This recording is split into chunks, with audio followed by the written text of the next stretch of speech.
And yeah, the minute I sit down, I'm like, yeah, I definitely need to turn the air on.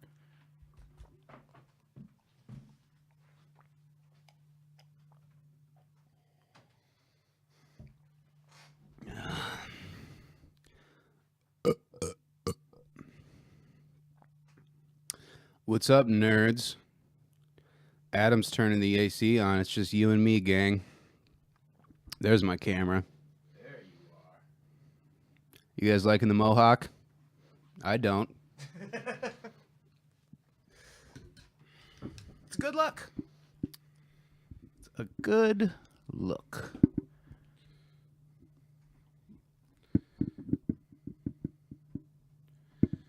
I want to get those nice fucking radio stands where you just clamp them on the table and you just move them anywhere and they stay there. Like whenever I do morning radio, like for a gig or something, like they have these like sweet, like just like we have the springy ones at our place, but they're a little shitty, you know. I actually have those that I can sell you too. We used to have 4 of those, and they're just kind of with this many people in the room, they're kind of a pain for live streaming. So we're getting Unpops hand-me-downs on the equipment and the listeners. I love it. Pretty much. I'm stealing your fan base. I'm stealing your gear. I'm into it. Take all those things. I'm not the fans. All right. Should we get started? I think we are. Yeah, man. People in the comments. Adam Brownbird said the mohawk that is. Oh. It looks better than I thought it would. The mohawk, that is. Oh, I see. Okay. All right. Here we go. Hey, everybody. Welcome to Conspiracy the Show. I'm Adam Todd Brown. I'm Connor McSpadden. We're your hosts. You should already know that, though. Yeah. Really fucking weird. This is episode 10, gang. Yeah. We just have someone come on and introduce us, and then... That'd be cool. I think that's what Conspiracy the Show needs, is like an Andy Richter. Yeah. We should have a side man. Yeah, we need just like a fat guy with a good voice. Yeah. Well, I mean, that's kind of me. So, I mean, we need a second fat guy with a good voice. It's a good point. A little story for you guys. I was pulling up, parking out in front of the Unpops headquarters. As I walked up, there's an ambulance, and there's a guy being loaded in the ambulance. He's probably about 30 feet away from me, and got Adam's build. He's wearing a beanie, and I'm just like, fuck. Did I come? And I didn't want to go over and be insensitive. I mean, but also if it's Adam, I should go say get well soon. We'll push back to Monday recording. So I was a little concerned, and then I texted him like, hey, I'm here, and you know, Adam's a very punctual, professional guy. About 5 minutes, I'm waiting for the response, just like, did Adam have a heart attack? Did a spot open up at Fastball at Chet's this Monday? Yeah, that was a good time for me to finally be late coming down. Yeah. But here he is in perfect health. I'm alive. Yeah. That actually was me. I just recovered. That was one of your body doubles. Yeah. Ooh, that's what you call a fucking segue, my friend. What are we talking about today? Good. We should get a Segway sponsorship. Oh, yeah, we would probably never be able to plug him because usually just like, yeah, I got a mohawk. Anyways, John Benet Ramsey's weird. Exactly. We're talking about celebrities who aren't who they say they are. Yes, if you ask me, that's all of them. Am I right? Exactly. And living in this town, we never really see the true side. It's real fake. Celebrities. Here's a fun little celebrity story. The con man, as some of you might know, owes some money to the wrong people. All right, I'm talking the government, Chase Bank, my mom a little bit. So I've been, and this is, you know, I'm a big believer in not trying to sound cooler than you are, look cooler than you are, because people will see through it, or if you get caught, it's just more embarrassing. So the con man's been driving a little Postmates in his free time, and I was headlining a comedy club in Arizona. You think that's a pretty good place to be in stand-up? I'm like, okay, got my name out on the electronic marquee outside. I got, you know, I was just closing out the shows, doing my hour set, you know, just signing autographs, taking pictures with people afterward. Not autographs, a couple pictures. Sure. But after the show, I'm in Scottsdale, Arizona. I'm like, ooh, look at this blitz pricing. You know, I'm not super sleepy before I go back to my Airbnb. Why not go double down? Just make this a big money weekend. So I go out delivering some food to some drunk bros in Arizona. I get one order to a hotel room.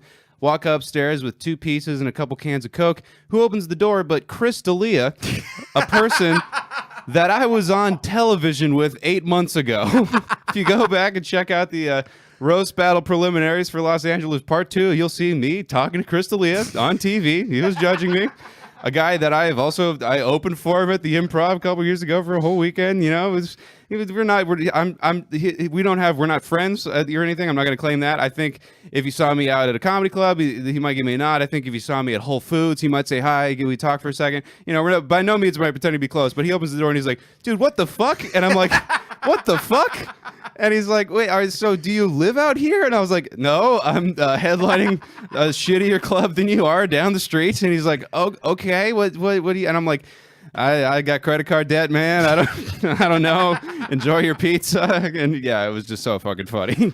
Oh, that's fucking embarrassing. Yeah. No, that's pretty brutal. But that's LA. We talk about that on the podcasts a lot, where people are like, I feel like people even see us as kind of minor celebrities, and it's like, man, most of us have day jobs. Oh yeah. No, one more quick story about struggle. that. Yeah. Well, first of all, Chris Lee is a nice guy, and he gave me a very nice tip, so that was cool. But I was doing casinos at this weekend in New Mexico, and a Mean Boys fan brought us like a gift bag.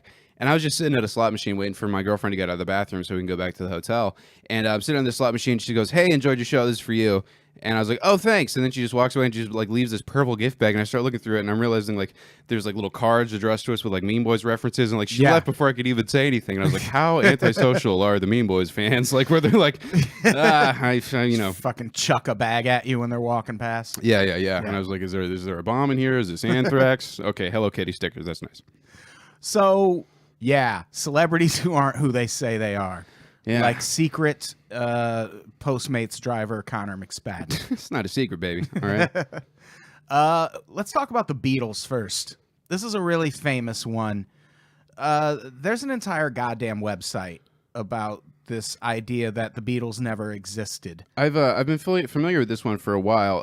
Me and my friends, when we were, you know, and I was just an Ontario loser, just eating Little Caesars pizza every day and playing Halo Reach on the internet. We used to just watch bad documentaries. There's a great one about Bill Withers called Still Bill. Where someone is just like, oh man, I got Bill Withers to do his first like public thing in years, and then they make in this documentary and they realize that he's the most boring man that ever lived and has no desire to get back into the music industry or be famous at all. But there's one called Paul Really Is Dead, and the framing device for it is that they have these secret audio cassette tapes by George Harris. He's like, Paul's dead. Ooh, I hope I don't get murdered. I have cancer. And so we used to watch that. And the second girl I ever had sex with, I showed her Paul McCartney Really Is Dead, and then we hooked up. So I've always got a soft spot in my heart for this. It always works for helping a teenage Connor, get some numbers on the board. Yeah, it's weird. These conspiracy theorists claim that the Beatles in general were never just four men, but they were sets of multiple people. Yeah. And that's when at EMI was like, we're making too much money. We need some backups. Right. In case Paul dies. Wait, this is my Ringo Starr impression. I played the drums. They let me be in the Beatles. Now, what if Ringo Starr and Bill Clinton met? Got a lot of props in my Bill Clinton impression last week. Exactly, yeah. Strawberry fields forever, Ringo. Okay. That's a good one. Yeah. This is a quote from their website. We began researching this in 2011. Consider it to be a serious subject, not a joke, and this site is here to expose the actions of those who exploited these young men in whatever form they actually appeared to us and defrauded us, their fans. Let me translate that. This site is here to opportunistically exploit the Google AdSense clicks of people that like the Beatles and make their families uncomfortable, even after they've given the world some of the most beautiful music ever made. Yeah, especially with them starting this in 2011. That's a little bit behind the curve. Some of this shit was around in the 80s, but we'll get into that. Yeah. They claim to have thousands of hours of evidence, but it all just kind of focuses on Paul McCartney, it seems like, when you start going through their website. Well, you notice this a lot just before we get started with the famous people. It's just like, as you get more money, I don't even think it's necessarily a plastic surgery thing. I think you're just able to take care of yourself more. Like, you notice a lot of celebrities get hotter over time, you know? Yeah. And it's just because, like, okay, well they don't have to, wake up at 6 a.m. and drive to Winnemucca, Nevada to make $150 anymore. Like, Right. Whitney Cummings can sleep in and buy a nice face mask and blah blah blah. Like, it's just the having the kind of resources and like the people around you. Like, you've got people that are really hired to make you look better. I mean, Paul McCartney playing pubs in Liverpool is going to look a little different than Paul McCartney, trillionaire, like Exactly. sitting Yeah. around the Apple Music studios. Yeah, and it's they're the reasoning they put behind this is that I mean, basically the reasoning any celebrity would use is that they, like you said, wanted kind of body doubles, but there's also this theory that Paul McCartney died at one point. Yeah. Well, this is based off of a real car accident that he was in. Right. It's based off a car accident that happened in 1965. I think so. I think it was believe. fairly early on. And a rumor started about it almost right away that Paul had died. And a couple It was months, on like Tiger Beat or some Yeah. shit like that. Yeah. and a couple months later, the Beatles official fanzine addressed the rumor and said, no, Paul's not dead. And it kind of marinated for a year or two. And then, it was January 1967 was when the traffic accident was supposed to have happened.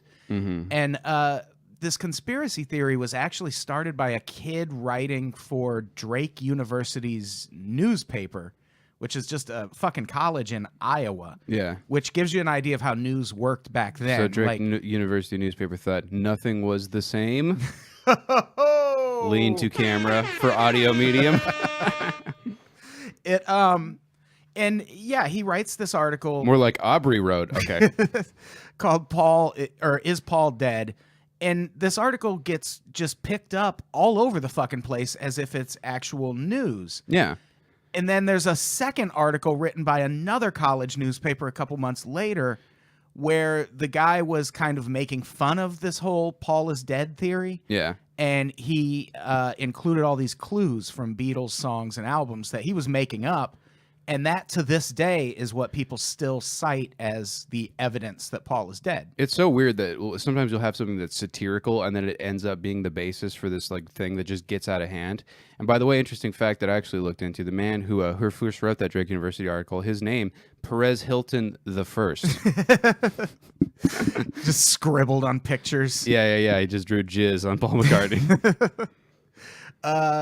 Man, I had an article once that got linked on PerezHilton.com. Congratulations. Jesus Christ. It got like 40 million views. It's so fucking weird. Yeah. Yeah, that's an exaggeration, but it was It like probably 4 to was 5 million. Probably was one of your least favorite articles too, right? I didn't even write it. It was just a website that I was working for. It was about Jason Biggs' wife getting him a prostitute for his 35th birthday, I think. Okay. Jenny Mollen. She has like a TV show now, and she wrote a bunch of books. It's interesting how that works because I'll do all these podcasts.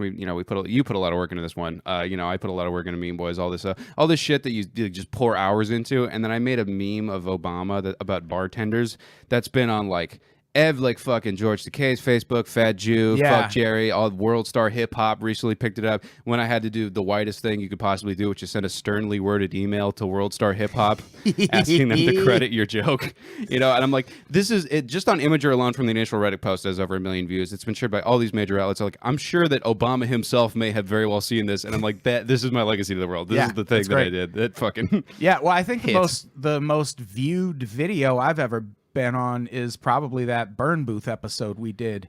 Oh, in yeah, Santa yeah, Ro- yeah. That's got like 1 million views now or some shit. Yeah. I don't know how much we want to blow up a spot, but a friend of ours shared it on one of his big fancy Facebook, content aggregators, and it's just like, just all of a sudden had like 700,000 views in a day. Yeah, it's nuts. And now I will forever be the Burn Booth guy to every person who's seen that video. Welcome to my world.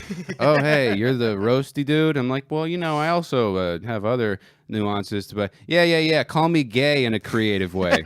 Okay. So let's talk about some of the evidence this website uses to prove that Paul has been replaced by an imposter. It's funny. All the evidence, it just looks like, those are 4 pictures of aggressively the same person. Yeah, those are 4, especially the first set of photos, and you can find all these at thebeatlesneverexisted.com. The first set of photos are Paul from 1961 to 63, when he would have been, what, in his teens? Maybe. I was only 16. Early 20s. So these are pictures of a dude aging. They black-bagged me outside the pub and said they'd make me a star. Took pictures of my tallywhacker. I don't know what the English word is for it. And there's all of these like pictures of, oh, his height is fluctuating. The motherfuckers wore boots. Yeah, the Beatles wore boots all the goddamn They wore a lot time. of crazy shit. There's also a little something called forced perspective. Yes. That you can use with cameras. Ooh. Yeah, on the 9/11 episode last week, there was that video where it does actually look like the plane's wing disappears behind a building, and you're like, what the fuck is that? And then you're like, it's behind the building. It's just perspective.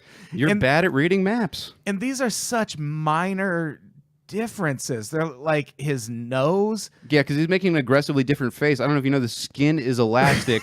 Cartilage bends. When you emote, you look differently. It's like, wait, now look at this picture of smiling Ronald Reagan, and here's frowning Reagan. Now you tell me that ain't a fucking clone. All right, that is a Puerto Rican boy that was fed a diet of racism and Angus beef until they could create a new president. There's even a picture that says something embedded in the skin, because there's one photo where there looks like a little bump might be inside his ear. Yeah, a photo taken in black and white, developed. He could have had a zit. That could Developed by a guy anything. that was hopped up on diet pills at the photo mat for the BBC. Yeah, it's a really fucking crazy theory. And there's a ton of pictures. Like we said, the Beatles never existed.com. I obviously I like the Beatles more than, their individual solo work, probably like most people, but yeah. You can't, like, Paul McCartney still had bars in his later days. I mean, some of that Wing shit holds up. I even like that song he did on that 2009 album about dancing and shit. I fucking love Paul McCartney. He did a song with Kanye called Only One, in the most Kanye move of all time. He doesn't let him sing backup vocals.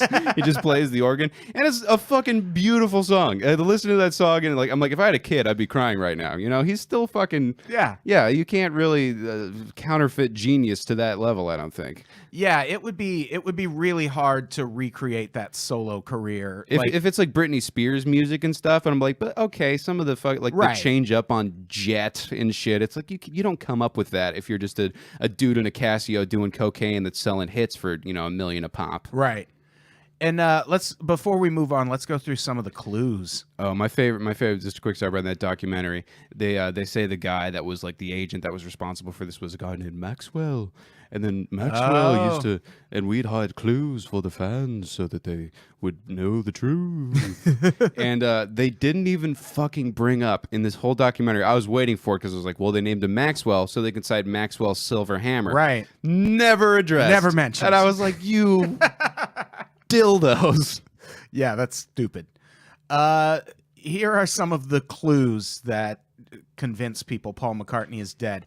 In the song Taxman, George Harrison says, my advice for those who die.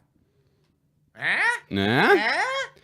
Well, it's funny when you listen to that song, you're like, George Harrison, kind of a libertarian. Yeah, exactly. George Harrison endorses Gary Johnson has a lot of good ideas. The flat tax, I mean, it might be the biggest entitlement program, but it would help the economy. The entire Sgt. Pepper's Lonely Hearts Club Band album was awash with Paul is Dead clues.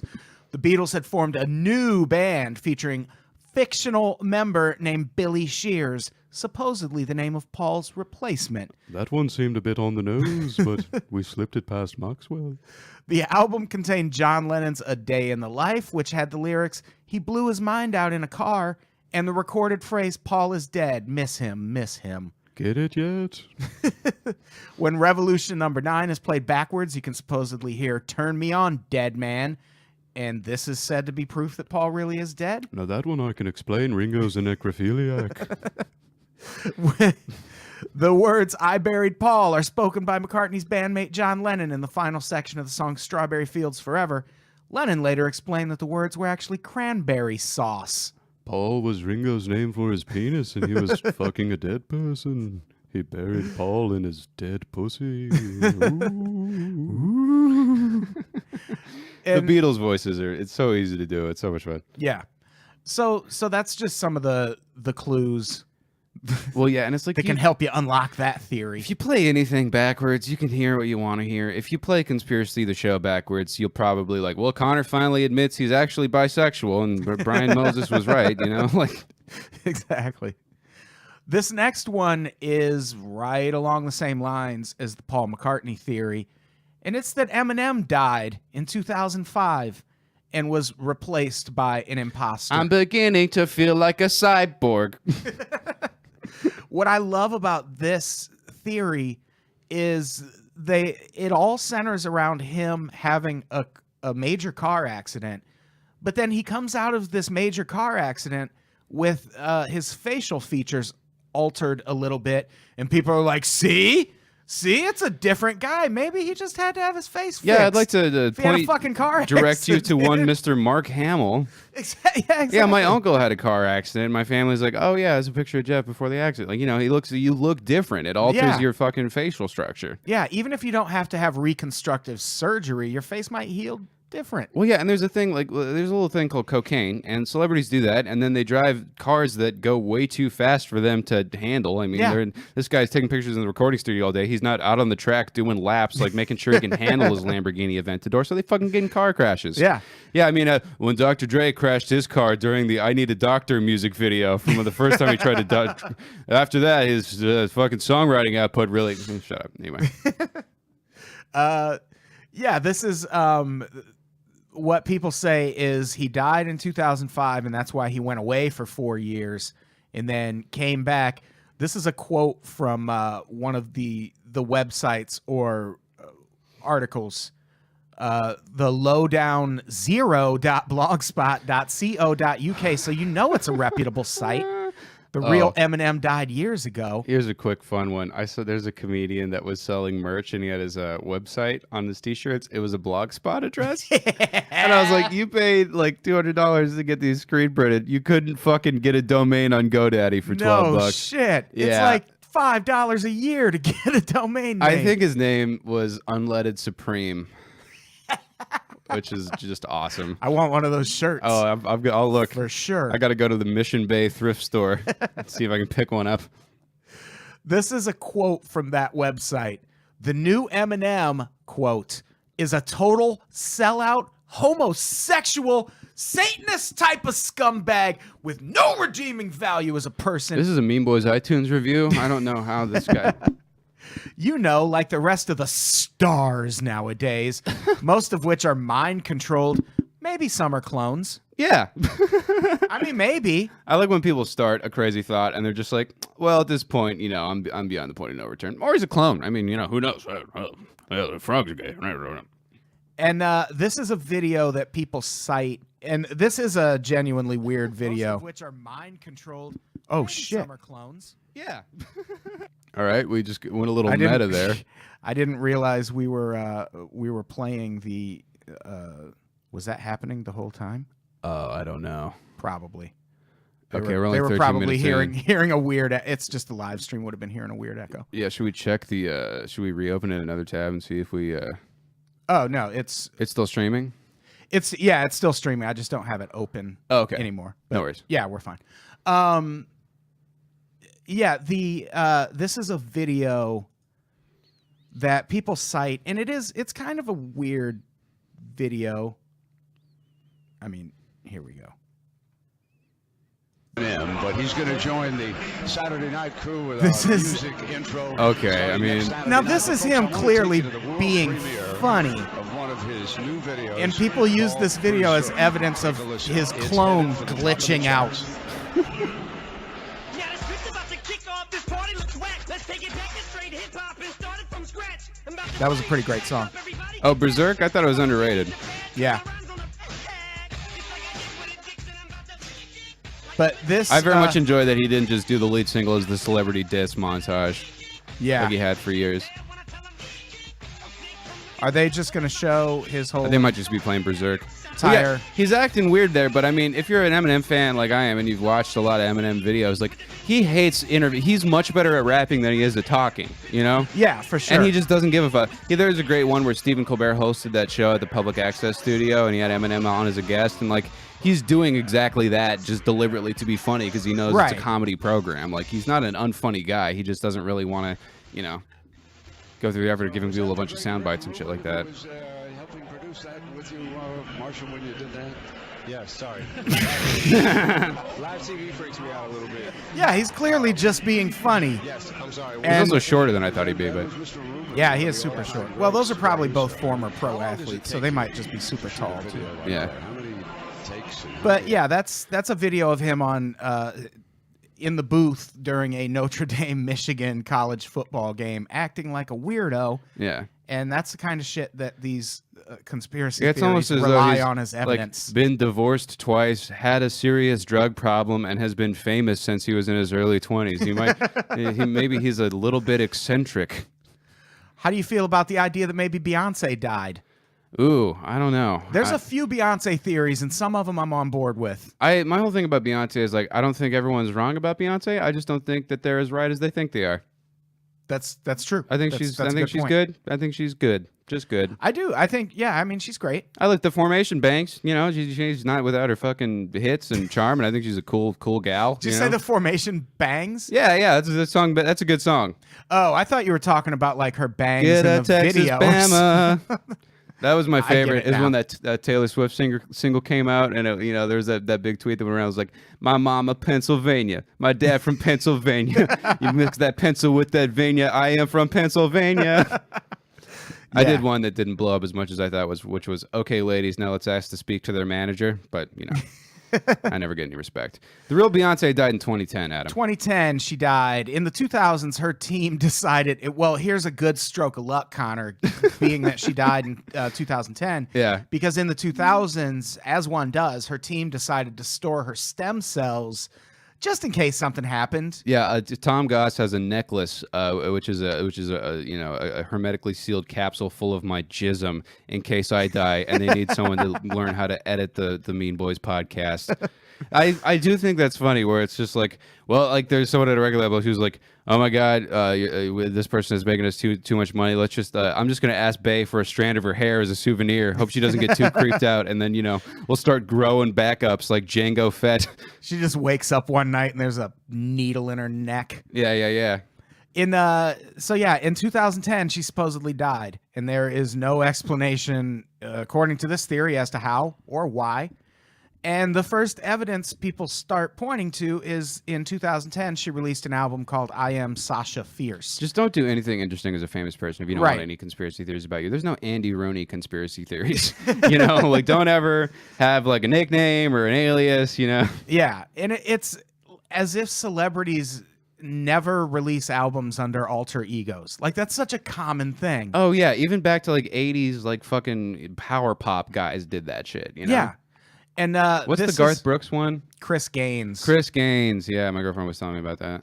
What's your Christian bodybuilder's name? Oh, Parker Gaines? Parker Gaines. He's a guy I'm a fan of. He might be on Instagram at some point. Let's discuss it later.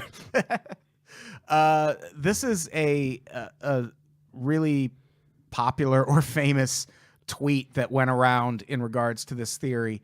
And it says, for all you true Beyonce fans, the chick on the left is her, but the chick on the right is not.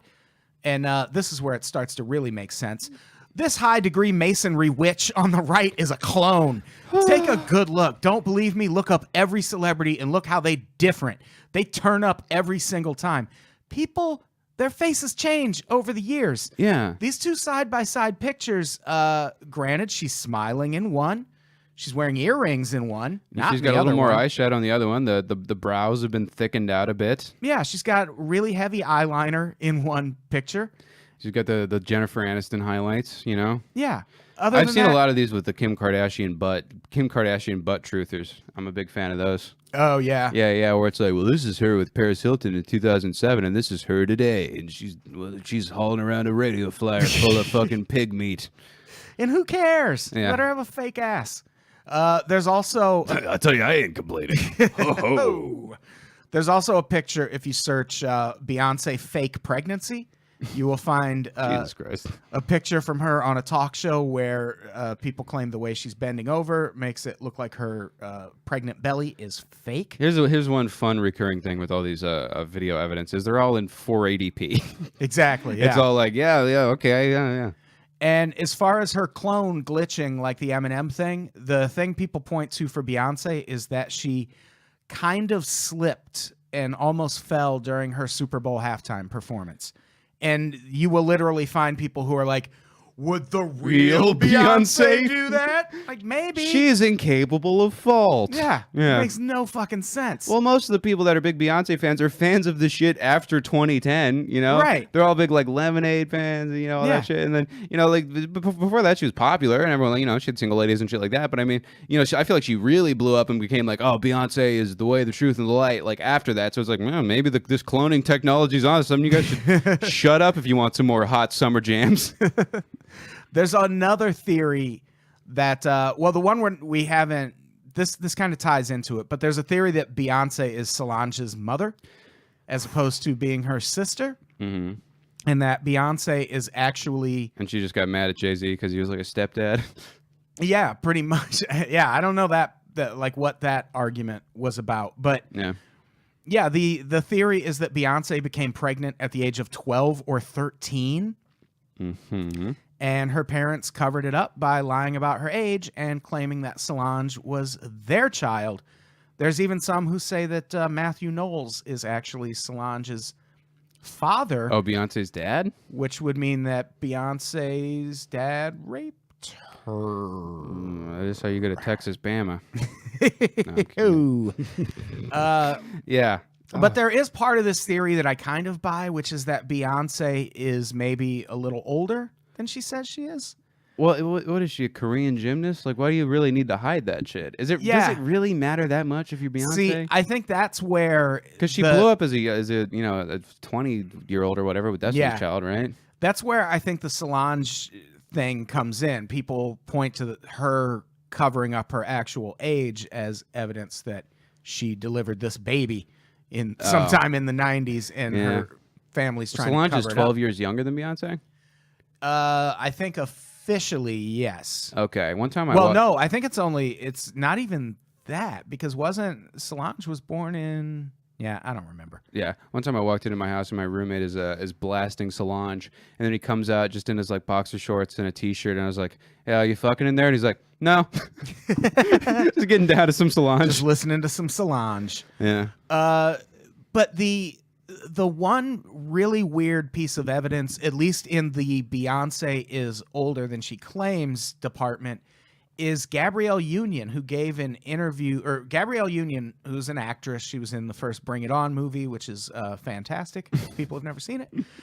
She was born in 1972, and she said in an interview that she and Beyonce were friends, quote, as teenagers, which at that point people were like, huh? Yeah. Like, that doesn't make sense. I mean, because Beyonce would have been they wouldn't have been teenagers at the same time. Yeah, she would have been like in her no- 20s or something. Right. Oh, man.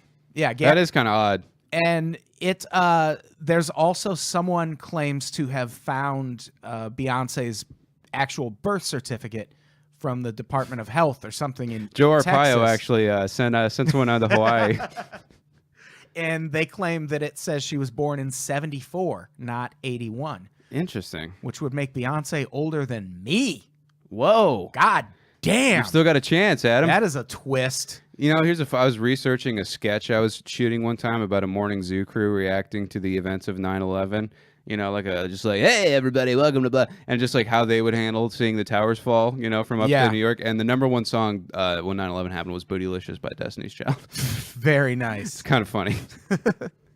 So yeah, that's the Beyonce theory. That second part is a little interesting. Yeah, I don't buy that she died, but I'm not completely off board with the Solange might be her kid and she's older than she claims. I will say that as someone who speaks constantly on a semi-professional level, I say the wrong thing aggressively almost all the time. So I get in an interview if you're like, oh, when we were teenagers, and you're like, oh, I was a teenager. She was under 20s. It was kind of weird they were friends, but you know. But yeah, that one seems weird. Yeah. The Gabrielle Union thing seems really weird. Yeah, that might have some legs. This next theory, on the surface, it sounds insane, but I actually think it's one of the more plausible theories on this list. Interesting, because I was reading through it and I kind of found it was just a little kind of sexist, like you wrote in the notes. Yeah, I mean, it's definitely kind of sexist. Might be why Adam believes it, all right? But the problem is there's precedent for it. Okay. And the theory is that J.K. Rowling is actually an actress and not a writer, and that she is the face of what is actually a big team of writers that have been churning out and producing the Harry Potter books for however many years. And the argument they make is not kind of sexist. It's super duper sexist, which is that it would be impossible for one woman to write 7 thick books that are translated into 55 languages, which she's not translating them. People get that part, right? First of all, she's not like writing it in Aramaic also. Yeah, she's not, she's not getting murdered on behalf of Salman Rushdie. Exactly. By the way, these are pieces of literature, not Rihanna in the last 3 months. We don't even have to call them thick. You could say lengthy. There's a lot of other fantastic words you could have used there. And yeah, it's a very sexist way to think about it. It comes from, though, and here's one at least kind of strike against it being written off immediately as sexist, is the person who came up with the theory is a woman named Nina Grunfeld. White feminism. Exactly. She is a Norwegian filmmaker. Okay. And she wrote the first article kind of putting this theory forward that J.K. Rowling is just an actress who is the face of this franchise. Well, I was under the impression, remind a little bit, I was a Harry Potter fan as a kid, and I'm not as like into the whole extended universe and everything, and yada yada yada as a lot of people. But I mean, I was under the impression that she was writing mystery novels that were kind of just paying the bills, but not doing great numbers. And then in this time, she was coming up with the the world of Harry Potter. She was toying with like the language for the spells and all this shit. And this was just kind of she'd been tinkering with for a long time, and it was kind of her big fucking opus, whatever. Yeah, I mean that's the story they tell, Connor. But the reason, the one thing that makes it not that implausible is it's a thing that has happened before. Yeah. With the Nancy Drew novels, which were always credited to a woman named Carolyn Keene, and that woman did not exist. There was just a group of writers who wrote the Nancy Drew novels, and they credited them to one person to make it look. I mean, I read every single goddamn Hardy Boys when I was a kid, and those are fun books to read if you're a lad. But I mean, they're all very disposable, and it's all very formulaic. Chet gets in his jalopy, his new hobby of ventriloquism saves the day, and they escape from the haunted island. Right? Something like Harry Potter. I mean, that is a much more. You have to have a pretty good vision for storytelling and world building and character development and dialogue and all this shit. That's not something that you can, shit out like an Animorph sequel. Right. Yeah. Yeah, it does. I mean, the fact that it happened before makes it moderately believable, but yeah, this woman has to have a little more proof to go on. It's really just like happened in the past. But J.K. Rowling also just strikes me like, even when I just like I'll see her tweets or see her in interviews and stuff, like this is just a bookie lady. She likes to stay inside with a cup of tea, read. Yeah. She's got a couple of friends. She's a nerd. I get the vibe that she just very genuinely loves literature and living in these little fantasy worlds. Like, not like she's, going to escape us or whatever, but I mean, someone that likes to get lost in a good book. That's the vibe I get. And maybe this actress is just playing that part very convincingly, but yeah, I don't know. I'm not really feeling this one. Yeah. Who knows? How about the fact that Avril Lavigne died and is being impersonated by her best friend? Love it. This is a fantastic episode of like one of those like daytime soaps my grandma still watches. Yeah, which according to this theory, her friend would have also married Chad Kroeger from Nickelback, which, ooh. That guy that makes all those condiments at Food for Less. Exactly. Yeah, I always wonder when Kroger brand stuff shows up in stores here. I'm like, how? Like what? There's no Kroger here. Kroger's like a huge grocery chain in the Midwest. Is it really? Yeah. Oh, I was just in the Midwest. I don't think I've seen those. You do. I do think you can tell a lot about people by their regional chain stores. Oh, yeah. You know, like their gas stations. Like you go to like Pennsylvania, and it's all like, oh man, we're going to Sheetz, and I was like, what the fuck is Sheetz? And it's like, it's this gas station, but they got food and they're open all night. And I'm like, oh, you guys. So I get what Yeah. Trump won now. Like, Casey's General Store in the Midwest. yep, I've That's the seen some. place- I've seen some Casey's. They I have stopped the it there. Best fucking pizza. Here's when you know you're So in trouble. goddamn good. When you're in trouble is when you see a Sinclair with that green brontosaurus, Oh, and there's going yeah. to be like one pump from the Carter administration, you know, and you got to go talk to the guy and just swipe your debit card through his 2 remaining teeth to get your fucking gas and get out of rural Montana. Yeah, Sinclair is always a scary place. Yeah. There's not much to the Avril Lavigne theory. It just alleges that Avril Lavigne died in 2003 at the age of 19, a year after the release of her debut album, Let Go. Woo. Her second album, Under My Skin, was released in 2004, and the blogger that came up with this theory insists that the title is very suggestive of the truth. I have a Connor. I have a counter theory I'm developing right now, which is that Avril Lavigne's publicist is like, all right, these personal appearance fees are going down. She's not writing anything that we can get on the charts. How about we come up with a conspiracy theory? Yeah. Oh, the Mean Boys are actually Andy Milanakis diseased weirdos. Like, I'm going to start doing this for unpopular opinion host Adam Todd Brown is actually Robin Williams. I am. This podcast would be so much more unbearable if I was Robin Williams. That was just an old racist that saw a ghost. That Yeah.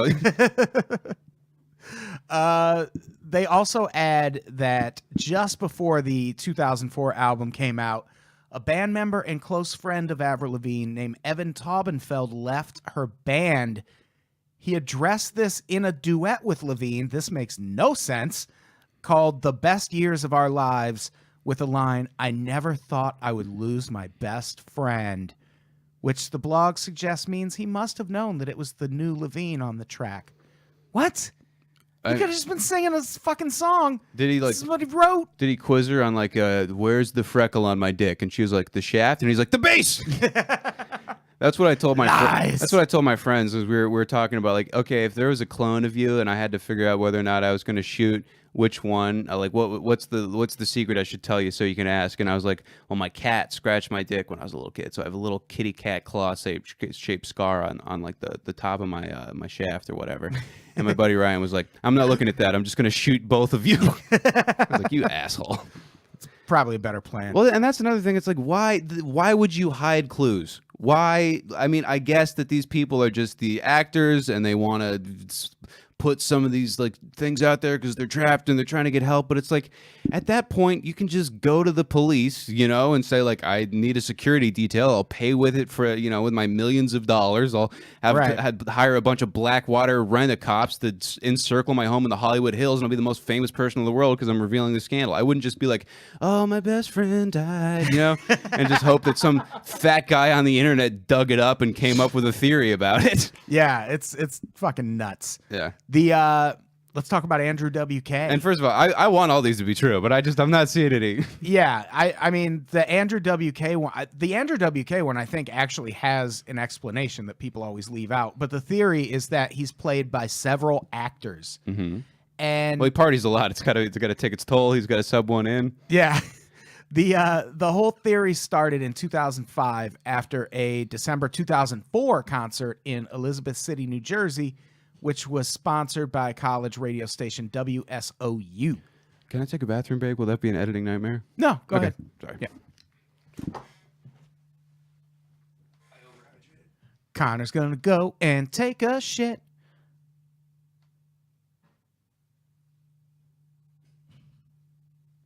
Connor's shitting, everybody. It's gonna be a big explosive dump. Luckily, we have a camera in there too. Let's cut to that. We don't. I'm just joking. How's everyone holding up out there? Kroger owns a ton of stores. Don't you sass me, Jennifer Fendelander. In the Northwest, Kroger is sold at Fred Meyer. Well, in Los Angeles, it's sold at the convenience store in the basement of my apartment building.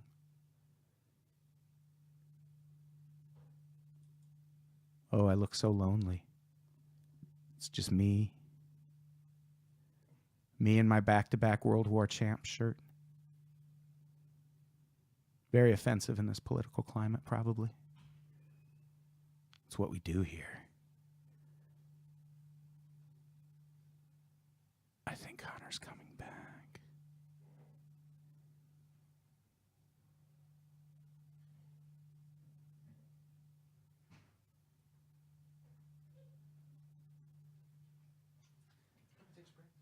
Oh, yeah, for sure. All right, I'm back. And Connor's back! Let's talk about Andrew WK. Yes. And that he's played by several different actors. This is a theory. It was started in 2005 after a concert in Elizabeth City, New Jersey, sponsored by college radio station WSOU. Audience members and security staff claim that the person singing on stage in Andrew WK's signature white outfit wasn't actually Andrew WK. And it was after Labor Day. Shame on him. Yeah, shame, shame. Less than halfway through the set, this Andrew WK suddenly left the stage and the rest of the show was canceled. More like Andrew WTF. Right? Am I Pow. right? Boom. Air horn. Radio sponsor WSOU was also confused and angered as they tried to figure out what exactly happened. You know who actually has admitted to doing this and it is well documented is MF Doom.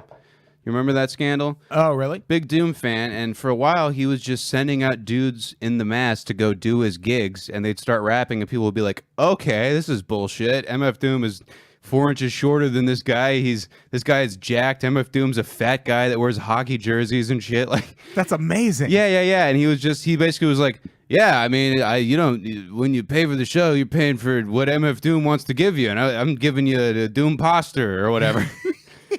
MF Doom is fucking insane. Like, yeah, I love that guy. But yeah, no one's ever like, he's dead. They're just like, oh yeah, I think he's in England because he got like busted for weed or something. I don't know what's going on with him. Yeah. Yeah. So, I mean, it could happen. But what I've always heard is that, the theory goes on that shortly after this happened, Andrew WK stopped writing music, releasing records, and touring, claiming to have a new perspective on what makes people truly happy. He decided to put his music on hiatus to pursue a career as a motivational self-help speaker and traveled around the country to lecture people on the subject of personal happiness and fulfillment. Anytime anyone in any kind of I don't know a lot about Andrew WK's music. I'm assuming it's fun, but not very substantive. Would that be correct? Yeah. So I mean, if this is a situation where he was kind of like, an industry push, you have people in any industry where it's like, this guy's a star, we got to make him a star. Ryan Reynolds would be an example where like we're just going to keep throwing him in superhero movies until one sticks. Right. Happens with comedians a lot of the time, like, oh, he's got a great look, let's get him on all these MTV shows until he's selling tickets on the road. We'll get people to write an act for him. I think this is a situation like that, and I think, very possible that this guy was kind of like, fuck this, I'm out, I'll just I like the people like this. They really like me. The songs are fun, but I don't really give a shit. I mean, it might have just been like, oh, he grew up as a person a little bit. Well, one thing I read also was that he had some sort of dispute with his record label or some sort of legal issue. Yeah, came in there with a baseball bat and forced Suge Knight to release someone from his contract. I was on 4chan a lot during high school. Believe it or not, listening What? audience. No. And he popped by /Moo to do an AMA one time, and he had like photo proof or whatever. And he's Andrew WK holding up his little Sharpie thing, like /Moo, and then the date, and he's like, "What's up, nerds?" or whatever. And then kind of hung out and answered questions and stuff. Made a trip code. He was pretty cool. Nice. So I always respected that. Anyone that takes the time to come to 4chan. Yeah, exactly. He's. I mean, this is a. I always heard that he had a record label dispute and it prevented him from releasing music in the United States. What do Andrew WK and Black Flag have in common? Yeah, he had to put out the name with all the recordings with Keith Morris just under the names of the band members. You can actually find an interview with Andrew WK and Larry King online. It's on YouTube where he discusses this rumor. And this is another one where they have all these side-by-side pictures, and in every picture, the pre-2005 Andrew WK has a facial hair, and he has a goatee, and the other one doesn't. Yeah. So they're like, see? It's different. Yeah. No, it's not. He shaved. Couldn't even get Larry King to suspend his disbelief. I love that there's a cheering crowd at the end of that too. I'll say it every show I do for this network. I love the prioritization of sound effects. All right, we got air horn, cunt dinger, and then Wilhelm scream and Howard Dean. 2 screams. We got 2 screams. Well, that's a red-tailed hawk. Oh, okay. Like Tobias from the Animorphs. Sure. Yeah. Yeah. We call it intensity eagle, but Okay. it's a hawk. Gotcha. Bad news, Connor. Katy Perry's actually John Benet Ramsey. Or I guess that's good news because John Benet Ramsey then in that case didn't actually get murdered. Yeah. This is one of the flimsiest theories of all. Yeah. And They're both blonde.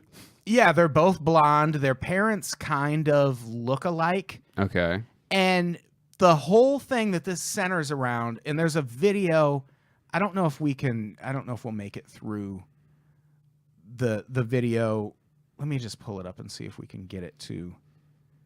Get to the juicy part. Yeah, it's fucking 7 minutes long. Oh, this person does not know how to screen capture A star. their computer. Joan Benet Ramsey became Oh, Katy Perry. and just the mic quality. That's a I'm not fact. respecting Yeah. a theory where if you can't afford a Continue to snowball watch. mic, Yeah. you know, to make your About the YouTube. tonight, you are in fact a false It sounds like he's witness. recording it in a walk-in That's a fact. cooler. If any of you have told people Okay. in the past that this person died, So that's not You need to gonna tell- that's not gonna do us any favors. Yeah. But yeah, this video, he shows all these side-by-side pictures, and I mean, do they look alike? No. John Benet Ramsey's a child, and Katy Perry is an adult. Yeah, children look drastically different, you know, Yeah. as they evolve.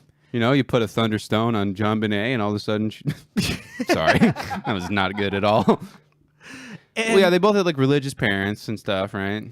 they both had religious parents, and the whole thing that this theory centers around is Katy Perry wrote a book at one point, of course, and she talks about being a child entertainer, and she says it's not like there was a John Benet Ramsey inside me bursting to get out. And this guy's like, why would she say that Well, if she she's- wasn't John Benet She's Ramsey? trying to cover her tracks. It's like that. That's the last thing she would do if she was actually John Benet Ramsey. These kind of people don't have that Freudian need to fucking do that shit through their art. You know, that only happens with like a Louis C.K. Woody Allen, where Woody Allen fucked a 17-year-old and then he made a movie about fucking a 17-year-old. And for whatever reason, he can't fucking help it. Like, you know, people say Louis C.K. jacks off in front of female comedians in a hotel room. So he made a movie where it's sexual assault is like a very heavy theme and it's a lot of parallels. There's an episode of his TV show about jacking off in front of a lady. So it's like, if you're secretly like, I get it for those kind of guys, you know, and I'm not saying that women can't also be, you know, Right. a Freudian sociopathic, you know, clue dropping nightmare people, but it doesn't, I don't know. It's Yeah. never, that's a stupid way to do it. Right. You know? What do you think of the Bill Hicks faked his death and became Alex Jones theory? Oh man, big fan of both of these guys. Yeah, this one is Not a fan of Alex Jones. I'm sorry. Bill Hicks fan. This is an interesting one because they don't look dissimilar. I think they look pretty goddamn close. There's some of these pictures you'll pull up where it's like, okay, damn. Yeah, and what I didn't realize is that Sacred Cow Productions, which produced a bunch of Bill Hicks albums, he was like one of their main talent for a long time, Yeah. is also where Alex Jones got his start right around the same time Bill Hicks died. Well, I think that's probably how he knows Joe Rogan is from back in the days, like working with stand-up and stuff. Because I think they filmed that one Bill Hicks special that's in like Austin or something, where it's kind of just done on like, you know, like old cameras and all that. Right. Yeah. Yeah. And if you go to the Sacred Cow Productions website now, Bill Hicks and Alex Jones are both listed as, You know. personalities. And I feel like they're kind of, I'll show you I feel like they're kind of trying to play along with the theory a little bit, because when you look on their artist bio page, look at Bill Hicks' picture. It's like intentionally, this thumbnail is like intentionally blurry. And then Alex Oh. Jones is right below him, and Alex Jones is wearing sunglasses. Well, I don't know why you're leading with whoever the hell Calarino Castillo is. Yeah, DEA agent. Okay. What? Yeah, Here- why is he first? Sane Man is the special I was thinking of. It's a good one. Yeah. And yeah, when Bill Hicks does do his like Demon Republican Donald Rumsfeld ranty voice, it does sound a lot like Bill Hicks. But also, I think an important thing to factor in here is there's approximately 47 different genes in Texas to go around. So I think they just kind of drew from the same general look pool. Like there's certain areas you go where everyone looks very similar. We don't have to name China's, but but like, you go to the Midwest and you're like, okay, everyone, there's 8 different faces, and you kind of roll the dice and you get one of them. Right. Yeah. Exactly. This the people argue that the reason he made this switch in his career is that he is a CIA disinformation agent who was put into the AM shock jock scene to discredit actual radio hosts. Yeah. Well, the thing about that is, at this point, he's accrued a lot of influence. This would be, a mildly, salient point, like maybe 8-9 years ago. But at this point, he's got a very large platform. He's clearly influencing a lot of people, not only in the mainstream media, but some of the, powerful people within the political system and in the private sector. So it's like if he was trying to do this as just, to make everyone just think like, oh yeah, there's a bunch of goofballs, like blah blah blah, make up your own mind, then he would have probably tapped out a while ago. Yeah. Unless he, just went crazy and started drinking the Kool-Aid himself or whatever. Yeah, you would think, but Yeah. it is interesting. Didn't Alex Jones also at one point in court have to admit that he's just Doing a sort of character. doing a character? Yeah, well, he did because he was trying to like keep custody of his kids or something. Yeah. There was that great tweet, and I'm sorry I don't remember who wrote it. You could probably find it, but it's a list of people who Alex Jones has lost legal battles to this year. His ex-wife, Yogurt. I apologize. You got to watch the Alex Jones apology. I apologize to the good people over at Chobani Yogurt for mischaracterizing their product and their involvement with making the CIA gay for NASCAR. We here at InfoWars do not think that Chobani Yogurt is actually the seed of the devil himself. This was a characterization that I used in an analogy to call Hillary Clinton a bitch. That's a pretty good Alex Jones, actually. That was pretty great. Yeah. That was pretty great. Let's so yeah, that one just on looks alone They look fucking very similar. they look very similar. The fact that they come from the same, because for all we know, Bill Hicks might not have been an actual name either. That could just be a dude. For who knows? I kind of have. I know a few people kind of closer to the Hicks family or whatever, a little bit, and I think that they would. I don't know. I just don't think you can do. I don't think you can pull something like that off, especially someone who became so popular in death as Bill Hicks. And also, there's the fact that Joe Rogan is a big, Bill Hicks fan. He'll always talk about, how much he loves the Kennedy assassination joke or whatever on the show or whatever. And he's also friends with Bill Hicks, and you don't think he would like. No, like he's addressed it. He's said as much. I mean, do you think he? Yeah. Like, it's one of these things where it's like there's so many people. There's so many comics that knew Bill Hicks, and I think by virtue of being comics ourselves, we know that the comics are some of the most gossipy, fucking loose-lipped motherfuckers for on sure. planet Earth. So I'm sure Doug Stanhope would have gotten drunk and be like, "Oh yeah, he's doing his radio show now." Probably. Yeah, he said he was going to give me a cigarette, and he didn't. So I'm going to blow his multi-million-dollar media operation open. How do you feel about maybe Stevie Wonder not being blind? I mean, Changing gears slightly. Yeah, I don't know. This is Yeah, there's maybe. this video. Did you watch this video? I did, yeah. It's a 9-second video. Anyone can go out and search for it and find it on YouTube. It is it's called Is Stevie Wonder Really Blind? And it has 108 downvotes. Opens with fake Paul McCartney. Yeah, it's got Paul McCartney's Imposter singing next to Jerry Seinfeld. They called him Foal for fake Paul. That's actually what they say in that documentary. Foal. Oh, McCartney. My favorite season is the autumn, aka the fall. This is a 9-second video. Let's just watch it quick. What happens? Paul McCartney runs over to the side of the stage. This is like an all-star celebrity jam thing. Fucking Yeah. Nancy Pelosi is on stage. I was about to who say, is that is? fucking Nancy Pelosi? I think it is. Next to maybe Al Gore, maybe character actor Eric Roberts. I have no fucking clue. All we are saying is cut the corporate tax. And Paul McCartney runs over to the side of the stage and knocks a microphone over And Stevie Wonder just reaches out and catches it. You know who wouldn't have done that? The real Beyonce. She wouldn't fall. So let's watch it quick. Stop skipping, Paul. You're at 70. Here's what happened there. The microphone fell onto Stevie Wonder's arm. I also think at the very end, if we can go back, I'm pretty sure that's Tay Zonday. I'm pretty sure this Really? might have been in his window of relevance. If you put No, that's Herbie Hancock.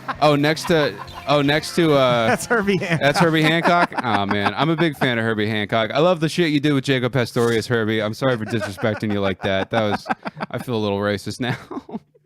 But Stevie Wonder's definitely not blind. Now, what I think happened when you see him run by, Paul McCartney's head hits the actual microphone. Yeah. So Stevie Wonder, if nothing else, would have heard that. Yeah. And Stevie Wonder's been around enough microphones to know what it sounds like when someone runs into a microphone and it might be falling. And I mean, yeah, he's on the streets, cleaning up crime in between working as a public defender in New York. So I mean, he can hang. I had never seen his eyes before. Yeah, that's because a pretty haunting picture, MediaTakeout.com. one of the things people say is, well, if he's blind, why does he wear sunglasses? Which, how many, doesn't damn near every blind person wear sunglasses? Yeah, because their eyes are all the kind of time? gross, and they're doing you a favor. Yeah. And Stevie Wonder is no exception. There's a picture. Imagine being able to sense that someone is staring at you without being able to see them stare at you. Like, imagine how fucking uncomfortable that would be with all your heightened senses, your fucking arm hairs standing up. There was I could not for the life of me find the video again, but there's a video of, it was on TMZ, and they corner some friend of Stevie Wonder's outside an airport. And they're like, what do you say about the rumors that Stevie Wonder's blind? And this guy tells a story about how Stevie Wonder used to go around when he would walk in the studio, he would go around to all the women and pretend to accidentally grope their breasts, but he would just do it. And he would be like, oh, I'm sorry, I'm blind, while he's just grabbing. Well, he's got that sense of smell. You can just smell titties like a bloodhound. Room full of titties. So he's like, I like that the guy debunked this theory with When like you're blind, they let you do it. like a fun sexual assault anecdote. Yeah. He's not blind. He He's touches just- titties all the He's just time. a rapist? So yeah, that's one that people are really. There's a big Stevie Wonder is not blind movement, and he has fun with it. He, at one point, there was an interview where I think it was TMZ also, and they caught him outside an airport, and he said something about how he was going to fly a plane later, and they said something about him not being blind, and he was like, "I'm going to tell the truth this year."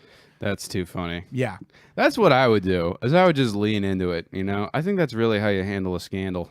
yeah, I'd be like, "You're right. I can see. Let me drive. Yeah. Give me your keys. I'd be like, yeah, give me the keys. I'll go tell you all about it. Get in the passenger seat." Oh, that's too funny. I don't know why we're ending on this one, but let's talk about Lord. Yeah. Lordy, Lordy, look who might be 40. Lord claims to have been born. I quit the show. Yeah, who better to talk about Lord than Adam and me, a guy who mostly listens to post-punk and death grips. Yeah, I know nothing about Lord. Neither do I. Except that at Royals all. song, Oh, yeah. That was okay. which I know she wrote after seeing a picture of George Brett, which It was that's George right. Brett. He played for the Kansas City Royals for a long time. Oh, and she just like kind of got a... She just saw that picture and Guys, his shirt that said Royals. Her clam got moist for old George Brett. Started make a little music down there, you know what I mean? Hey. Oh. She claims to be 20 years old, but theorists claim she is 40 years old.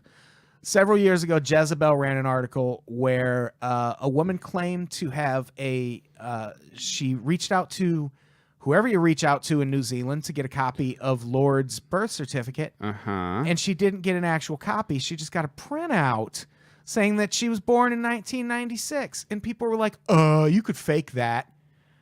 Which, beyond that, the only other evidence is she looks old. She's weird looking. She looks older than 20. Which, does she? Yeah, I don't know. I think she just looks, well, I mean. It is funny that here's the thing. Maybe she's just a famous woman that's not wearing makeup, and this is how society Yeah. has, like, Yeah, I do like bent that. our perception of age. I do like that someone ran her picture through that Facebook "What's My Age" app. Oh, God, and it yeah. came back as 49. Yeah, the worst possible picture where she looks like a corpse. Yeah, she looks exhausted. In Yeah. that picture. She looks like she's raising 6 kids that aren't hers. There was also apparently in an interview with Vanity Fair, she introduced herself by saying, "Hi, I'm Ella Kay, and I'm actually 45." Why would she do that? Because she's 20 and someone made her Yeah. famous, you know?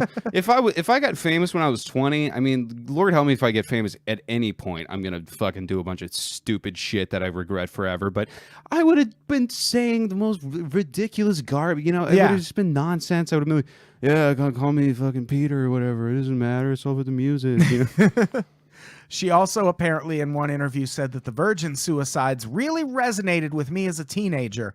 I mean, I am still a teenager because Virgin Suicides came out in the fucking 90s or What's the virgin suicides? it was a movie with Kirsten Dunst, I believe, is in it. It's a good movie. It's a Okay. weird movie. All right. They give a lot away in that title. And again, yeah, I mean, I'll say like, oh yeah, back when I was a teenager, and then I remember, oh wait, no, I did that stupid thing 6 months ago. Yeah. You know?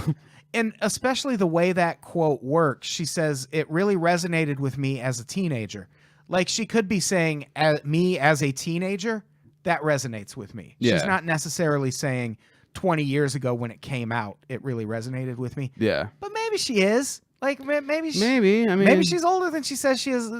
This is one of those who really cares. Yeah, who gives, like, I mean, unless you're having a kid with Lord and you're trying to figure out if there's like a risk for autism, I don't think this Yeah. is any of your business. Yeah, or until she dies at 40 and the official explanation is natural causes. And we're like, what? How? She just died in her sleep? Yeah. Okay. I have a feeling Lord is just going to disappear one day and they're going to just be like, she said spaceship, but who knows? It might have been. Yeah. I feel like she's on her way. I don't know. I just don't know that much about her music. Neither do I. I mean, she seems to have cultivated kind of a cool persona. I know people are all into her. Yeah. I don't really know. God bless her. So that's our episode. Any of This these was- we buy, and I think the only one we gave a plausible to was the Solange daughter one. Yeah, the Solange daughter one seems at least somewhat feasible. And I don't know if this is naive or fucked up, but when you have like stretch marks or when your tummy look a little weird, Yeah, you know, like would think. Beyonce, like very early in her career was, probably had, was showing some midriff during those Destiny Child videos. I can't think of any offhand. I don't really know Right. their work that well. Bills, but I'm like, bills. all I got is bills. Nope, bills. that is not how that No, song okay. Anyway, yeah. So I don't know that one maybe. Yeah, who knows? But yeah, I think that's probably the most believable. The Alex Jones Bill Hicks thing is weird too. It is fucking weird. That's one I go back to every once in a while. I'm like, well, maybe. Because that one, like, I get that he's got all these close friends, but he could just as easily go to Joe Rogan and be like, "Hey, here's the thing I'm doing with my career now. Don't fucking tell anybody." Yeah, and but my kind of thing is like, I don't think Bill Hicks could. I think just as having the comedian gene, I think you would go crazy if you weren't being funny. And I mean, maybe the whole way he gets that kind of satisfaction just by trolling people now. That's the thing. He maybe thinks he is being funny. But I was just listening to Bill Hicks the other day, and I was like, he's very, very articulate, and Yeah. and it's like Alex Jones will just frequently just like go on these random, and maybe he just found this character that he loves to do, and this is his Jiminy Glick, and he's gonna ride it into the sunset. But yeah, could be. I can't believe it. I'm an edgy white guy in his early 20s. You want me to disown Bill Hicks? Come on now, that's a bridge too far. Yeah, Bill Hicks is great. If anyone listening to this isn't familiar with him, go find out where Dennis Leary got his entire goddamn career from and check out some early Bill Hicks. Yeah. Yeah, so that's our episode. We should get the fuck out of here. What do we have to plug? I think the Unpop show that you're on already passed. Oh, yeah. Well, no, we didn't have an episode this week, so I think this is going out on Monday, right? Oh yeah, if we are we gonna start doing the weekly episodes? We this week? can, yeah, I'm down. Hey everybody, Conspiracy the Show is happening weekly now. I thought we already were. How exciting! Me and Adam communicate very well. We meant to announce it on 9/11, God damn it. Yeah. and we blew it. Yeah, so this Wednesday, come see us at the Alex Theater in Glendale. Free show. Yeah. A lot of funny people. Lori Kilmartin's there. No, Lori Kilmartin canceled. Okay, she had agreed to it at one point, so it was going to be good. She'll be on a future show. We're going to line up a really great guest headliner, but we have Connor and Keith from the Mean Boys podcast.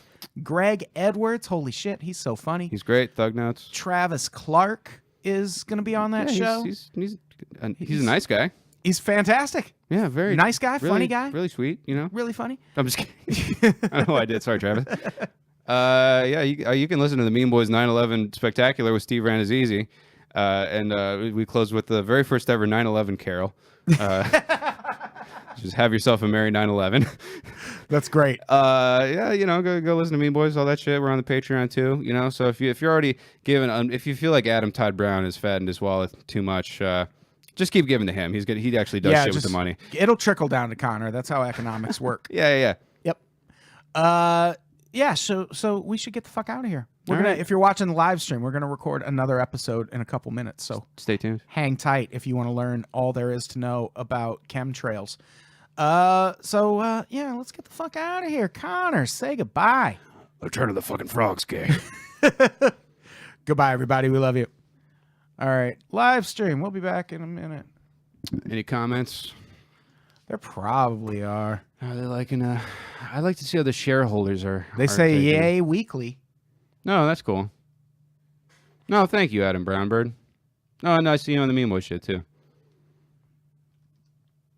All right, let me save this one. All right, we'll be back.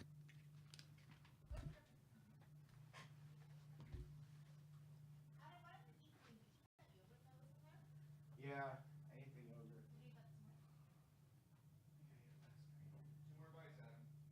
I'll be fine for another hour.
most of the shit kind of translates live with me boys.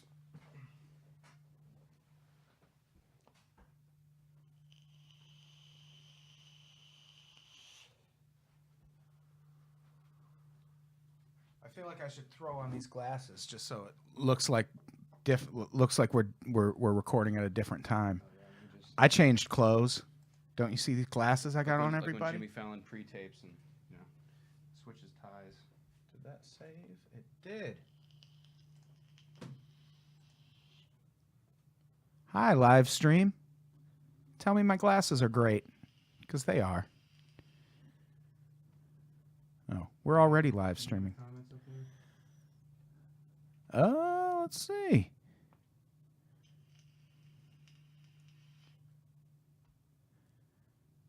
Had it on my calendar for noon today. Whoops. Me and Connor are very, very punctual, and things like time matter to us. If I'm being perfectly honest, these glasses look really great with this hat. Yeah. I dig that. I dig this whole steez. Anyone else see Twitter blow up saying Kanye was going to make Paul famous? I did see that. Well, people were fucking making jokes. Like, I love when Kanye puts on these unknown artists. Yeah, but if Kanye actually said that, that would be the funniest thing Kanye has ever said. He didn't. People just were saying, this is Paul McCartney kid. You know, Kanye's about to make him huge. Oh, yeah. I said... One second. Hey, live stream guys. It's Connor here. You got any questions for me? You got exclusive access until Adam gets back. I'm back. Okay, no. Don't you ask Connor a goddamn thing. Oh, the live stream is like locking up. What's the problem? Is that just my computer, or is that the stream in Gen? You hear this? My jaw pops. That's weird. Yeah. Why Sometimes my jaw will lock up. I don't know. Why does that happen? I have no idea. I think I grind my teeth pretty bad when I sleep, according to my lovers over the years. Probably a sign of great mental health. I used to talk in my sleep, Yeah? but I don't think I do now. But I might. You know who talks in their sleep like a motherfucker is Keith Carey. I remember one time he was sleeping and he just goes, pussy, pussy, pussy. This is the pussy monster. Pussy, pussy, pussy. Pussy, pussy, pussy.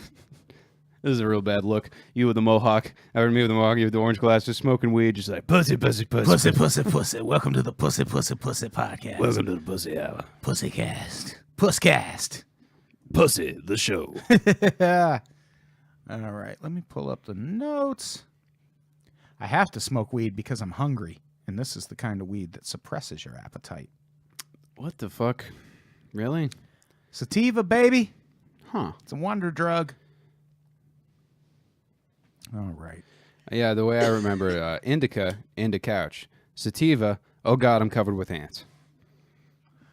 But also, indica's the one that makes you more paranoid, too, which is weird. Because Really? it's the one that makes you sleepy, but it also is the one that is prone to give you a panic attack. Like, sativa's barely even real weed. It's just like a stimulant. Oh, okay. That's probably why I prefer that one. I don't really do anything anymore, but I enjoy... Like, stimulants are the only drugs that really did anything for me. Nicotine, caffeine. Yeah, I've always loved stimulants. Did you know tequila is a stimulant? It's the only, That's interesting. only alcohol that's not a depressant. Huh. So, if you got a big day ahead of you the next day, Yeah. but you still want to party, drink some tequila. Make yourself a little Mexican coffee. Just stay up all night and drink tequila. You'll be fine. All right, should we get started? Yeah. Let's do it. Hey, everybody.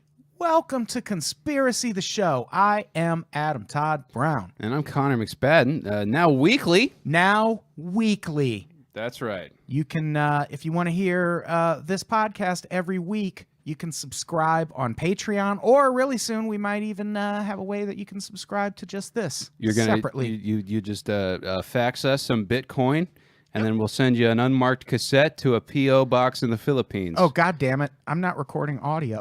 Oh, okay. Nice. Hey, everybody. Welcome to Conspiracy the Show. I'm Adam Todd Brown. I'm Connor McSpadden. We just did this without audio, so for all you ace lip readers, you would have had a very exclusive podcast. The live stream. This is what the live stream tunes in for, to hear us do the intro twice. Yeah, we don't have that old-timey stock ticker that prints the show out in Braille, do we? That would be sick. They tune in for that, and also to hopefully hear us say something super duper racist and career ending. Oh yeah, that's the thing. I wonder, can you listen to podcasts if you're deaf? Is there like a thing that puts podcasts into Braille or something? We should invent that. Well, not invent it, but we should talk to someone about Yeah, I'm not gonna, transcribing our podcast into Braille. because you could transcribe it and then you could just have like a little thing on your like a little fidget spinner device that just like slowly puts it under your fingers while you sit there.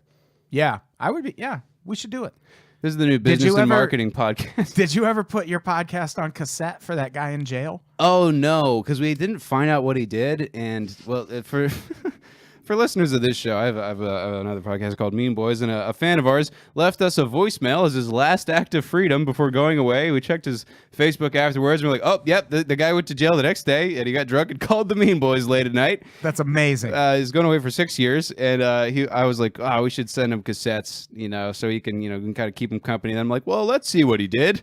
And I just haven't looked into it, mostly because I'm kind of afraid that it's going to be like, oh, okay, this guy's kind of bad. Because 6 years, it's not nothing. It's not nothing. We thought it'd be fun one time to do a segment called Better Know a Mean Boys, or Get to Know a Mean Boys fan, because a guy came to our live show and we were hanging out with him afterwards, and I was like, well, I'll just take out the iPhone, we're going to get to know this guy. And he just told this horrific story, and I was just like, this is, oof, all right, fuck, okay, maybe we don't really appeal to the kind of cool people we thought we did. What's the weirdest fan interaction you've had? Oh, geez. I need you to spray paint your logo on my T-shirt before my parents find out I'm here. It was a good one. Spray paint your podcast logo on my dead dad's jacket. Really? And he's like, yeah, I hated that guy. Had a few ones. A lady gave us a gift basket and then just ran away this last weekend. Yeah, that's different. The weirdest one for me, but also one that I would encourage any fan to interact with me in this manner. When I was on the Portugal the Man tour, which, ironically enough, the one comedy tour where I was getting paid decent money, outside the show in Scottsdale, a fan just walked up and gave me $100. Oh, and he was just like, look, man, I just like to support the people who make stuff that I like, and I know how it is. Here's $100. And I was like, are you sure? I've gotten that too a few times where people are like, enjoyed your show, here's the tip. And I'd be like, okay. Yeah. It's always great. So that wasn't so much weird for me. I was just like, dope.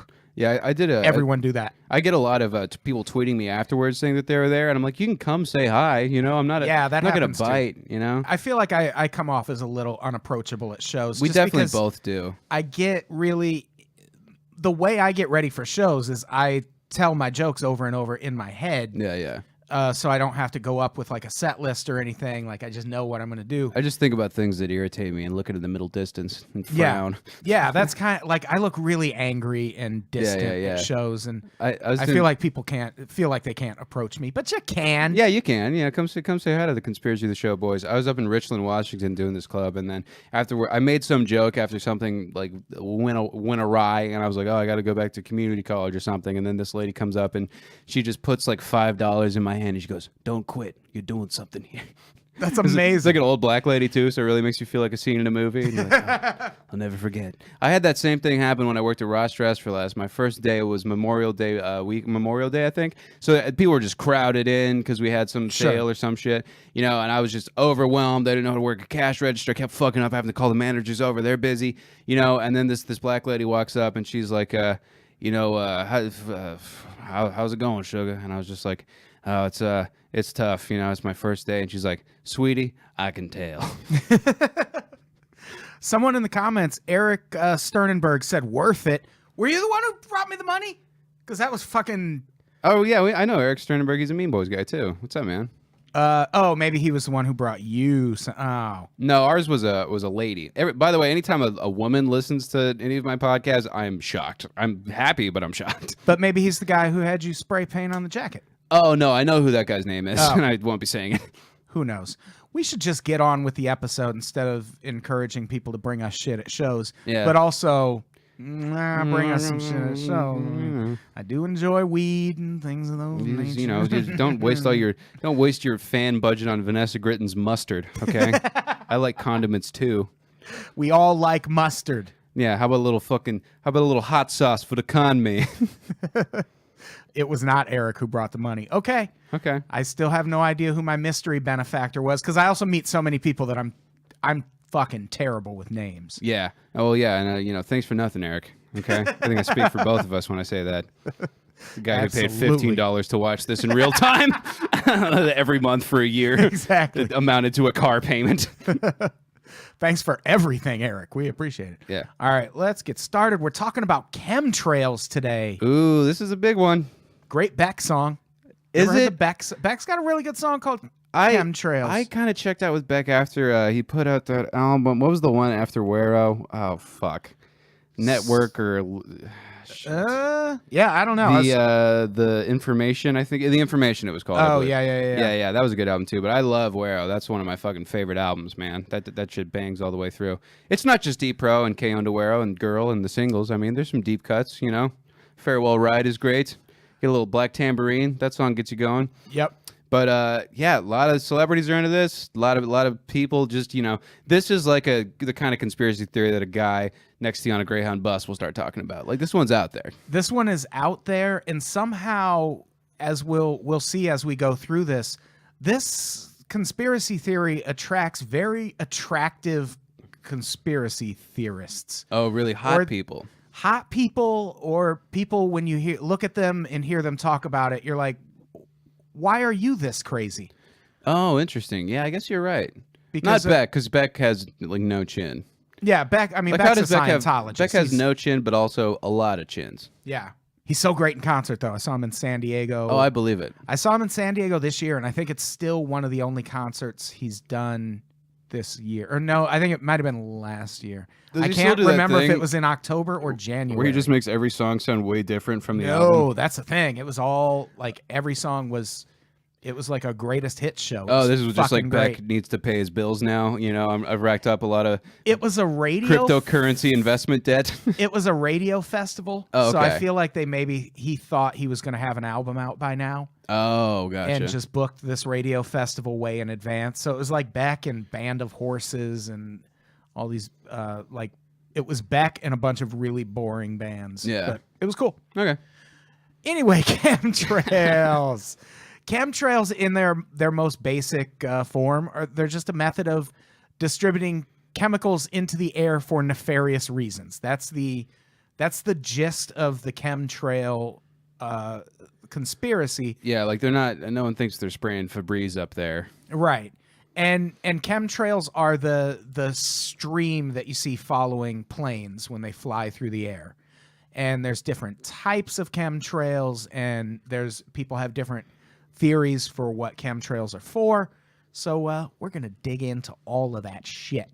They're in the science sense, chemtrail or contrails, which is their actual term. They're not called chemtrails. Contrails are clouds that are formed when vapor condenses and freezes around small particles that exist in aircraft exhaust. And some of that water vapor comes from the air around the plane. Some is added by the exhaust of the aircraft. The exhaust of an aircraft contains both gas, vapor, and solid particles. Both of these work together to form contrails. Yeah, it's almost kind of like the tail of a comet, where it's just like little pieces of dust and debris that are, They're basically turning solid and then returning to vapor, basically. And that's what you're seeing. And that little reaction, is what creates this cloud. Right. And they're all made of the same materials, and they're all formed in the same way, but they exist for different lengths of time. And because of that, people kind of fixate on this chemtrail looks like this chemtrail looks like this. So they're obviously different things being used for different evil reasons. And there's three types. There's the short-lived kind where you'll sometimes see a plane flying through the sky and it's followed by that contrail. Yeah. But it's just like it disappears kind of as it goes. Yeah, it's like you're drawing a line on a chalkboard and you got an eraser in the other hand. It's Right. just, it's got a finite, sort of like length. Right. And then there are, those are called short-lived contrails. Persistent, non-spreading contrails are basically the chalkboard thing again, but without the eraser. You're just drawing a long line across the sky, and it remains a long white line. Do they think that that's maybe just so the plane can find its way home after it gets lost in the woods? Could be. Yeah. I don't think planes have... What if you get some binoculars and you're like, oh, Reese's Pieces. Okay. How disappointing would it be to become a pilot and find out that that really is as far as the technology has advanced? Yeah. All right, you're going to want to leave some crumbs in the sky. Yeah, we had time to teach all the stewardesses Krav Maga, but you're going to make sure you want to drop a trail of rocks behind you so you can get back to the Denver International Airport. There's also persistent spreading contrails, which those are, I mean, that's exactly what it sounds like. Yeah, It starts out, got the English muffin crumple kind of look. starts out as a long line and eventually starts spreading into... And then Goku's running across there to get to King Kai's planet. It does kind of look like a snake a little bit. It does, yeah. It looks like a spinal cord, just Or like kinda- a snake shedding its skin. Yeah. Or something like that. Persistent spreading contrails are the ones that are most associated with chemtrails because they remain visible for the longest amount of time and they disperse into formations that look like clouds. And they're, it's, it can happen when there's multiple planes flying over an area. It's not. Yeah, and you get you see all those pictures where it's just like the skies are just scarred by lines of particulates from the government, and all the text is like, who's doing this? Why does airplanes have to be like that? What maybe the water's probably making us black. Okay, like they always find there's that same 8 pictures of like, all right, there's a lot of them, and then ooh. It's By the way, that picture that they chose in the last one, and this isn't interesting to anyone listening to the podcast, they made it look so pretty, like they really did some color correction. So it's like, no, maybe these chemtrails are just making this a nice little neighborhood. Yeah, they either made it look pretty or it also kind of looks like fire.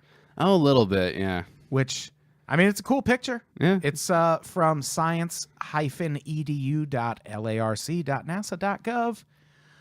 Go to that site and search for contrails. You guys got to get a vanity domain, all right? Yeah. You got to buy fart.lawyer like me. Still haven't done that. I'm going to do it. Nobody buy it. Nobody buy fart.lawyer. Someone will now. Someone bought fastball at Chet's. Oh, really? Domain name. Were they trying to sell it back to him? No, they were just doing it like, what if someone buys it before Chet? Oh, so they just bought it and gave it to him when he wanted it. It was actually kind of cool. That is cool. There's a guy on Twitter that was just like, I got at Artie Lang. I'm not Artie Lang. I'm going to post some Artie Lang videos until Artie Lang's on Twitter. And then he disappeared and became Adam Todd Brown, and here we are. Here we are. So what are some of these theories about chemtrails? What are people thinking that they're doing? Was there any evidence for this? Well, obviously, Connor, they are chemical or biological agents that are being sprayed at high altitudes. When you say that, I'm just picturing a bunch of little tiny guys in like Men in Black suits coming out of the trail of an airplane, That would be great. That would be pretty cool. Just parachuting down. Sorry, I'm dying. The theory is so popular. It's been discussed on radio talk shows. Politicians have brought it up. The U.S. government gets calls from citizens demanding explanations. Oh, that's so great. Like the letter to the editor of your local paper is always just some kook who's just like, you misrepresented the pretzel selection at my local, But like the calls that just like whatever like actual person you can get that actually is vaguely involved with the federal government to any degree. Like some park ranger's messenger machine is like, if you could pass this on to the higher ups, I'm pretty sure they're doing some kind of dust up there that's making my tomatoes suck. My wife thinks it's a fertilizer issue, but if you could just let me know, or I'm going to stockpile guns and kill everybody. Thanks. Love the show. An estimated 5% of Americans and 17% of people internationally. Oh, get woke, guys. Come on. We got to get on. You got to get up to the 17th percentile of wokeness. Just another thing America's behind in. God damn it. With math, butts. An estimated 17% internationally believe in chemtrails, and that number is growing thanks to Facebook and YouTube. Yeah, I mean, it's really like if you can edit a video and put black bars on top of it with text and like, find some good public domain music and do some nice little like crossfades, you can really get teenagers to believe fucking anything. I have a really strong belief that most people's opinions on just about everything is just whatever they had explained to them in an eloquent way last. Yeah, because kind of. if you talk to someone who's just doesn't have a strong ideology, not particularly well informed, maybe a decently intelligent person, and you're just like, well, here's why libertarians' philosophy on the economy would be the only way towards a more prosperous future, and blah blah blah blah blah, the fair tax, etc. And they'd be like, oh, I guess I'm a Gary Johnson supporter. Well, that's really weird. But if you're like, all right, here's why we need to have a socialist system that's the only way forward. It's never been fully tried, and elements of it are very successful in other smaller markets. We can use these as experiments and build off of it. They'd be like, okay, I'm in the DSA now. Like you can just, if you are articulate and you take the time to do this, you could just, and by the way, the people that are making these videos a lot of times, they probably don't even give a fuck. The guy that works at Now This is probably just like, well, the boss says I got to get 10,000 shares by fucking, clock out time. All right, let's drop this one at 12 p.m. while everyone's on their lunch break and red pill a bunch of people to think that the sky is mad at them. Yeah, it's crazy.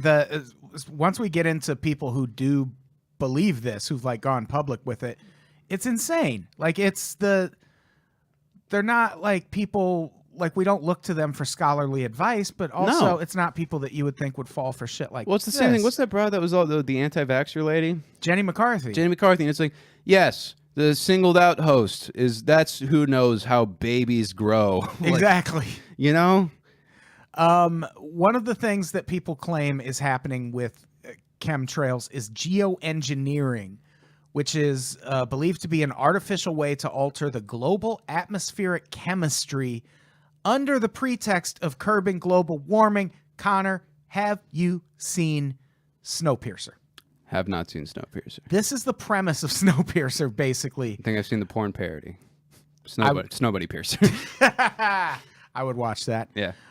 Basically, in Snowpiercer, the world has this idea to fight global warming, and the idea is to use chemtrails to go up into the sky and disperse this chemical, which was supposed to lower the overall temperature of the Earth by a degree or two. That's in the last chapter of Freakonomics, but we can move on. But just tell me about Snowpiercer. Yeah, well, that's the thing. We'll get to that also, is that one of the things about this theory is a lot of it is based in fact and things that do happen right now. But in Snowpiercer, and that's probably where they got it, is that it's kind of based in fact. But in Snowpiercer, they try this, and it drops the Earth's temperature to such a point that there's like a massive global freeze. There's an ice age. And humanity survives on a train that never stops moving. Ooh. Because if it stops moving, like people can't get off this train because it's so cold. Yeah. And society forms on this train, and I like it. I think it's a good movie. That sounds interesting. I'm definitely down to check that out.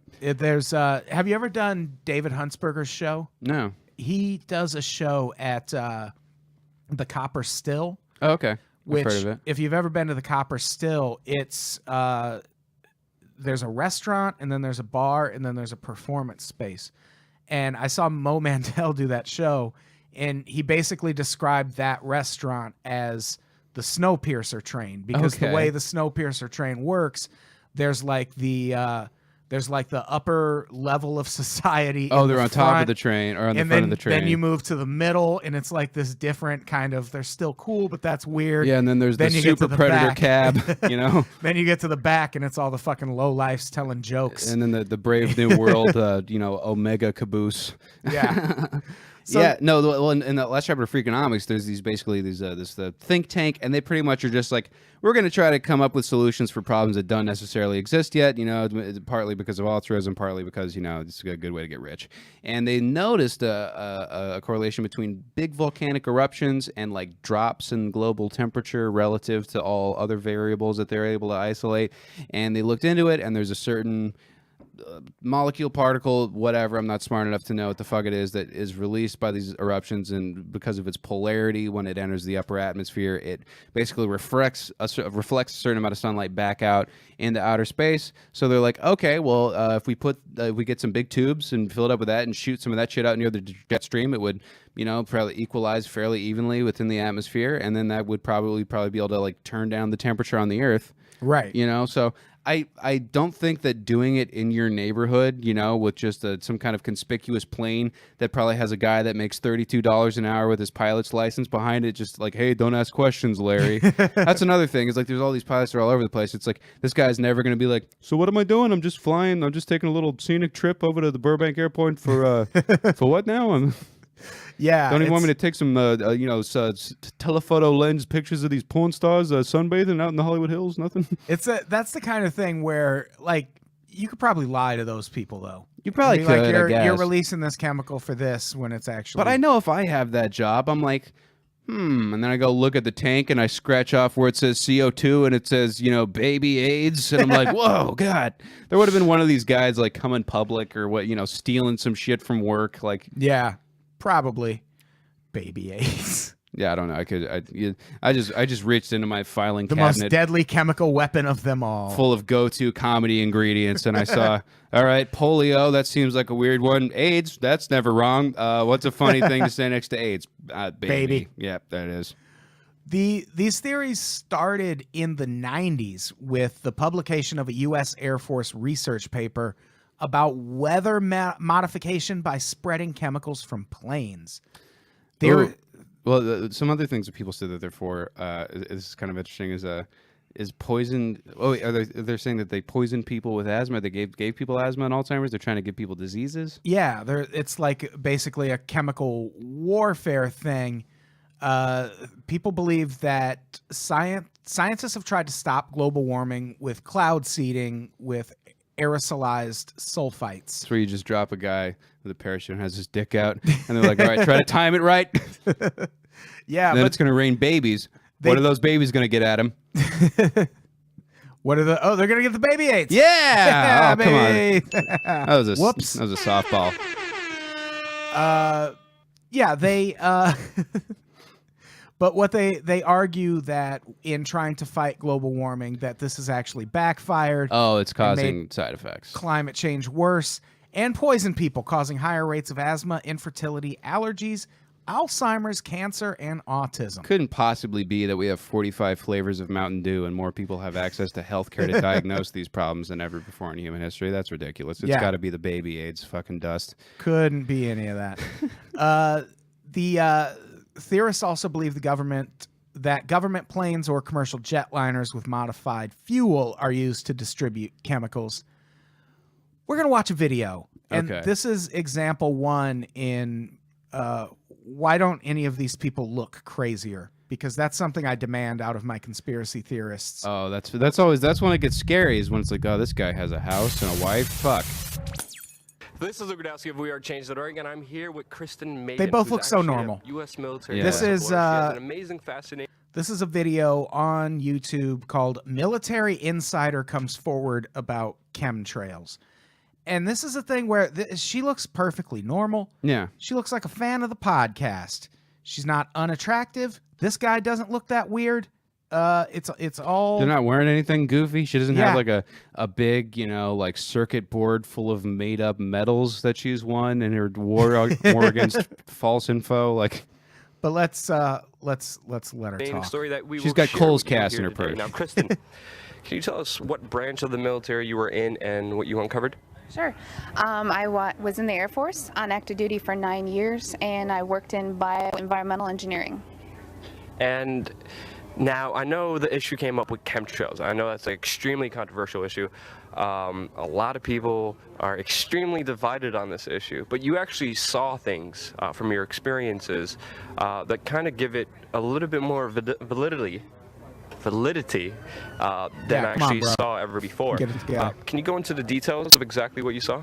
Yeah, basically to summarize it, part of my job was to know everything that was going on in the military. And Pause. That's where she loses me right away. Your Yeah. job was... Part of your job was to know everything going on in the military. You're not in like a bureaucratic supervising role. I think mean, you're that's- working in geopolitical climate engineering or whatever. Also, if this is the best media outlet you have access to, is some big-nosed dweeb on a couch, you know? He looks like the son of that guy who was always on Whose Line Is It Anyway? Oh, Ryan Stiles? Yeah, he looks like Ryan Stiles. Who he looks like, and I don't know him very well as a cool guy. He looks like James Austin Johnson, the comedian. I don't know him. As for nobody, you're not watching the video, you don't know who that is. I'm sorry, James. So let's this has 894 upvotes and 46 downvotes. Think outside the TV. It's is the name of the site. 110,000 views. Yeah. It's 8 minutes long. We're not going to listen to all of it, but let's listen Let's to hear a mission statement. a little more of what she's got going on in her role as knowing everything going on in the military. And what type of impact that might have on human health, and then the environmental aspects and impacts. What chemicals are we using? How are we disposing of it? Kind of Okay, cradle to all grave. right, I'm back on board. So we were the internal compliance people for following OSHA and EPA standards. One part of that process was to approve chemicals, hazardous materials. You know, what are you using? Why do you need it? Where's it being used? And tracking that disposal. After it being brought to my attention about chemtrails or geoengineering, I used to think it was crazy. Thought you said Jew I engineering. did too. Was I thought you said disrespectful to my line of work, geoengineering. because here we are trying to prevent environmental aspects and impacts and not have anybody get sick from our operations. But in an attempt to debunk, it changed my life. I started noticing things. I started noticing large quantities on the system where I would approve chemicals that did not have a manufacturer name, wasn't tied to a building, and that was normal protocol. When I started asking questions, I slowly became demonized. It's as if she's saying the A government couple years lied to passed her. after that, when I asked which again and I people don't buy it. realized I was kind of being more vocal about it on social media, I was starting to be thrown into a mental institution and have my daughter taken away. Wow. That changed my life. I no Did it? longer view the military the same way, and I feel like after 9 years of trying to uphold an oath, I'm able to do that now. And See, here's one of my problems.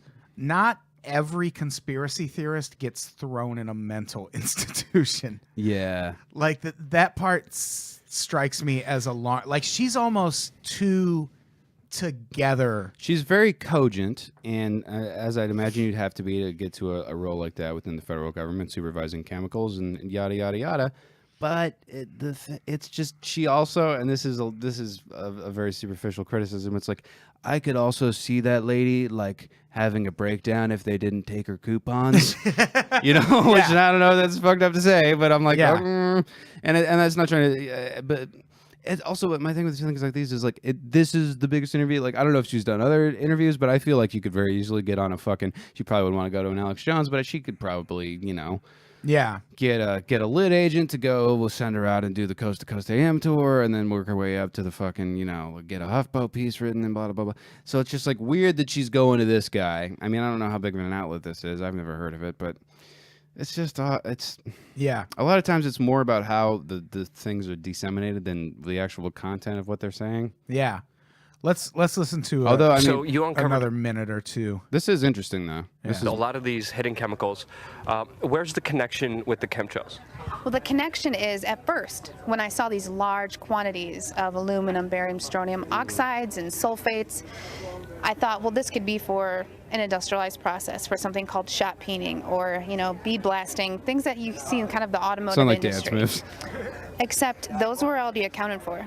I already knew how much was used for those processes. It was a little type of different constituent. And the first thing I did, part of my job was to sample air, soil, and water. So that's what I did. I air sampled the soil, the air, and the water. And due to my profession, I know at which levels or limits of detection you need to check that at. And the amount of pollution that was in my area, and this is tests I did in Oklahoma, you know, in Georgia, in Chicago where I'm now. But in taking those samples, I knew the background, because a lot of these things are naturally occurring and elemental, but not in this form and not in this quantity. So how did it get there?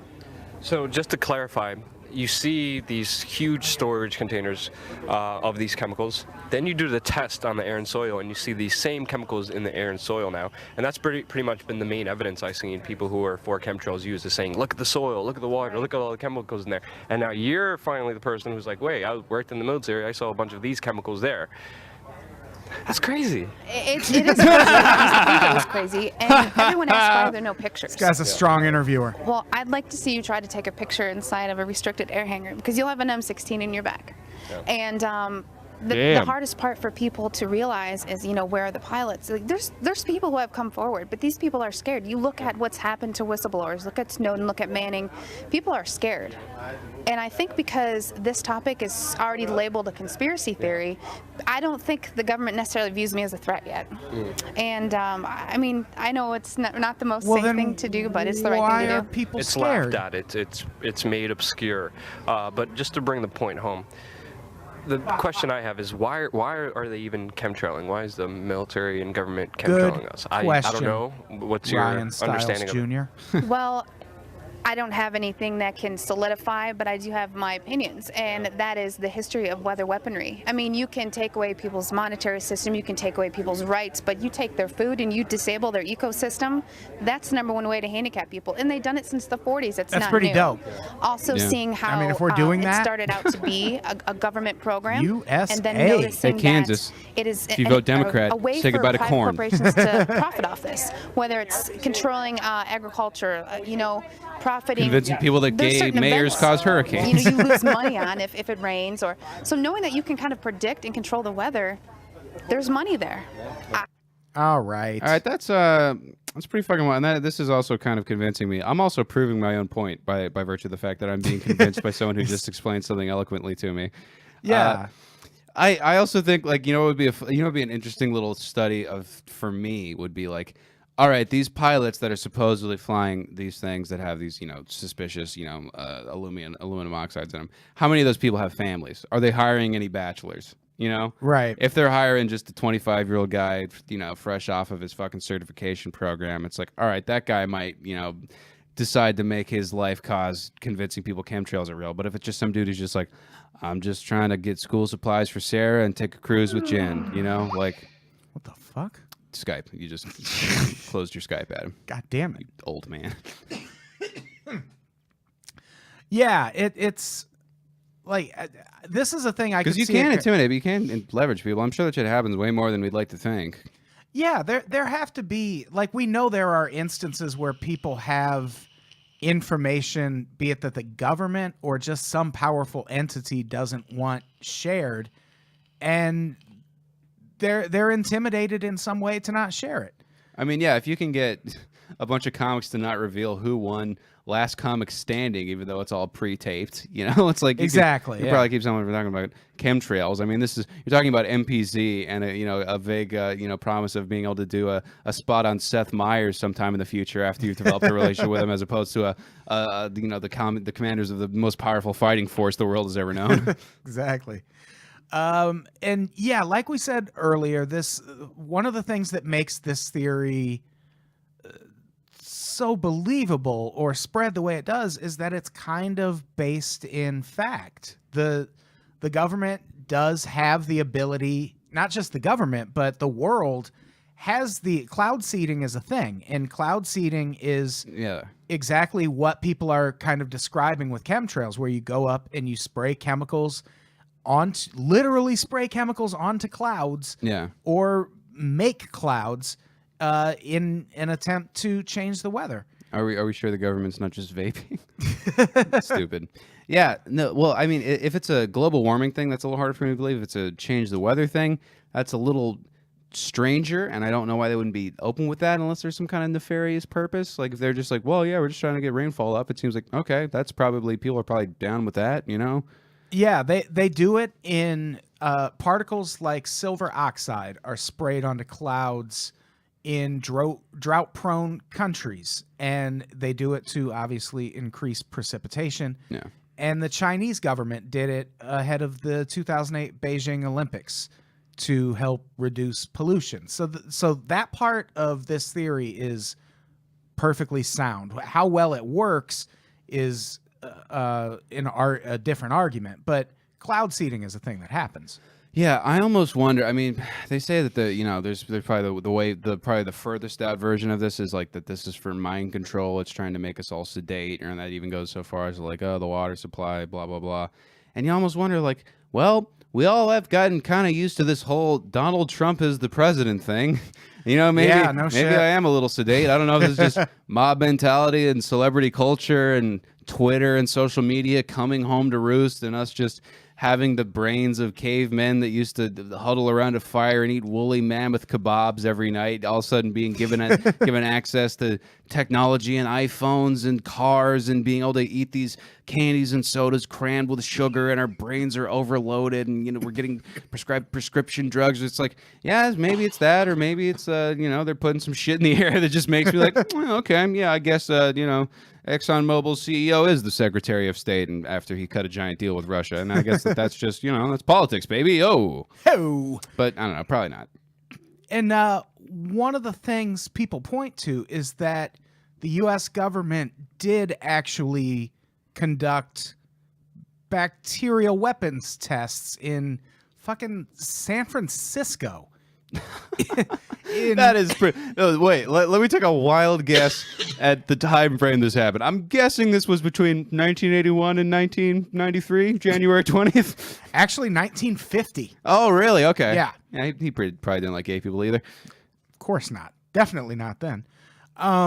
It started in 1950. The U.S. military conducted a test to see if San Francisco fog could be used to spread a biological agent in a simulated germ warfare attack. There's fucking fog in Fresno too. You could test this on like people in San Francisco, like contribute to the world. Where are you going to get a couple of decent football players with a coughing fit if you do this in Fresno? Go try this out in a smaller market like a fast food company. They didn't drop the double down right into the heart of New York City. They took that shit to Tennessee to do a little research. Yeah. That's a good point. Yeah, anyway. They sprayed a fog of two kinds of bacteria, Serratia marcescens and Bacillus. Oh, I heard you got new faces this year. Sorry. And Bacillus globigi. What the fuck? How great would it be if a demon just appeared when you said those words? I've been summoned.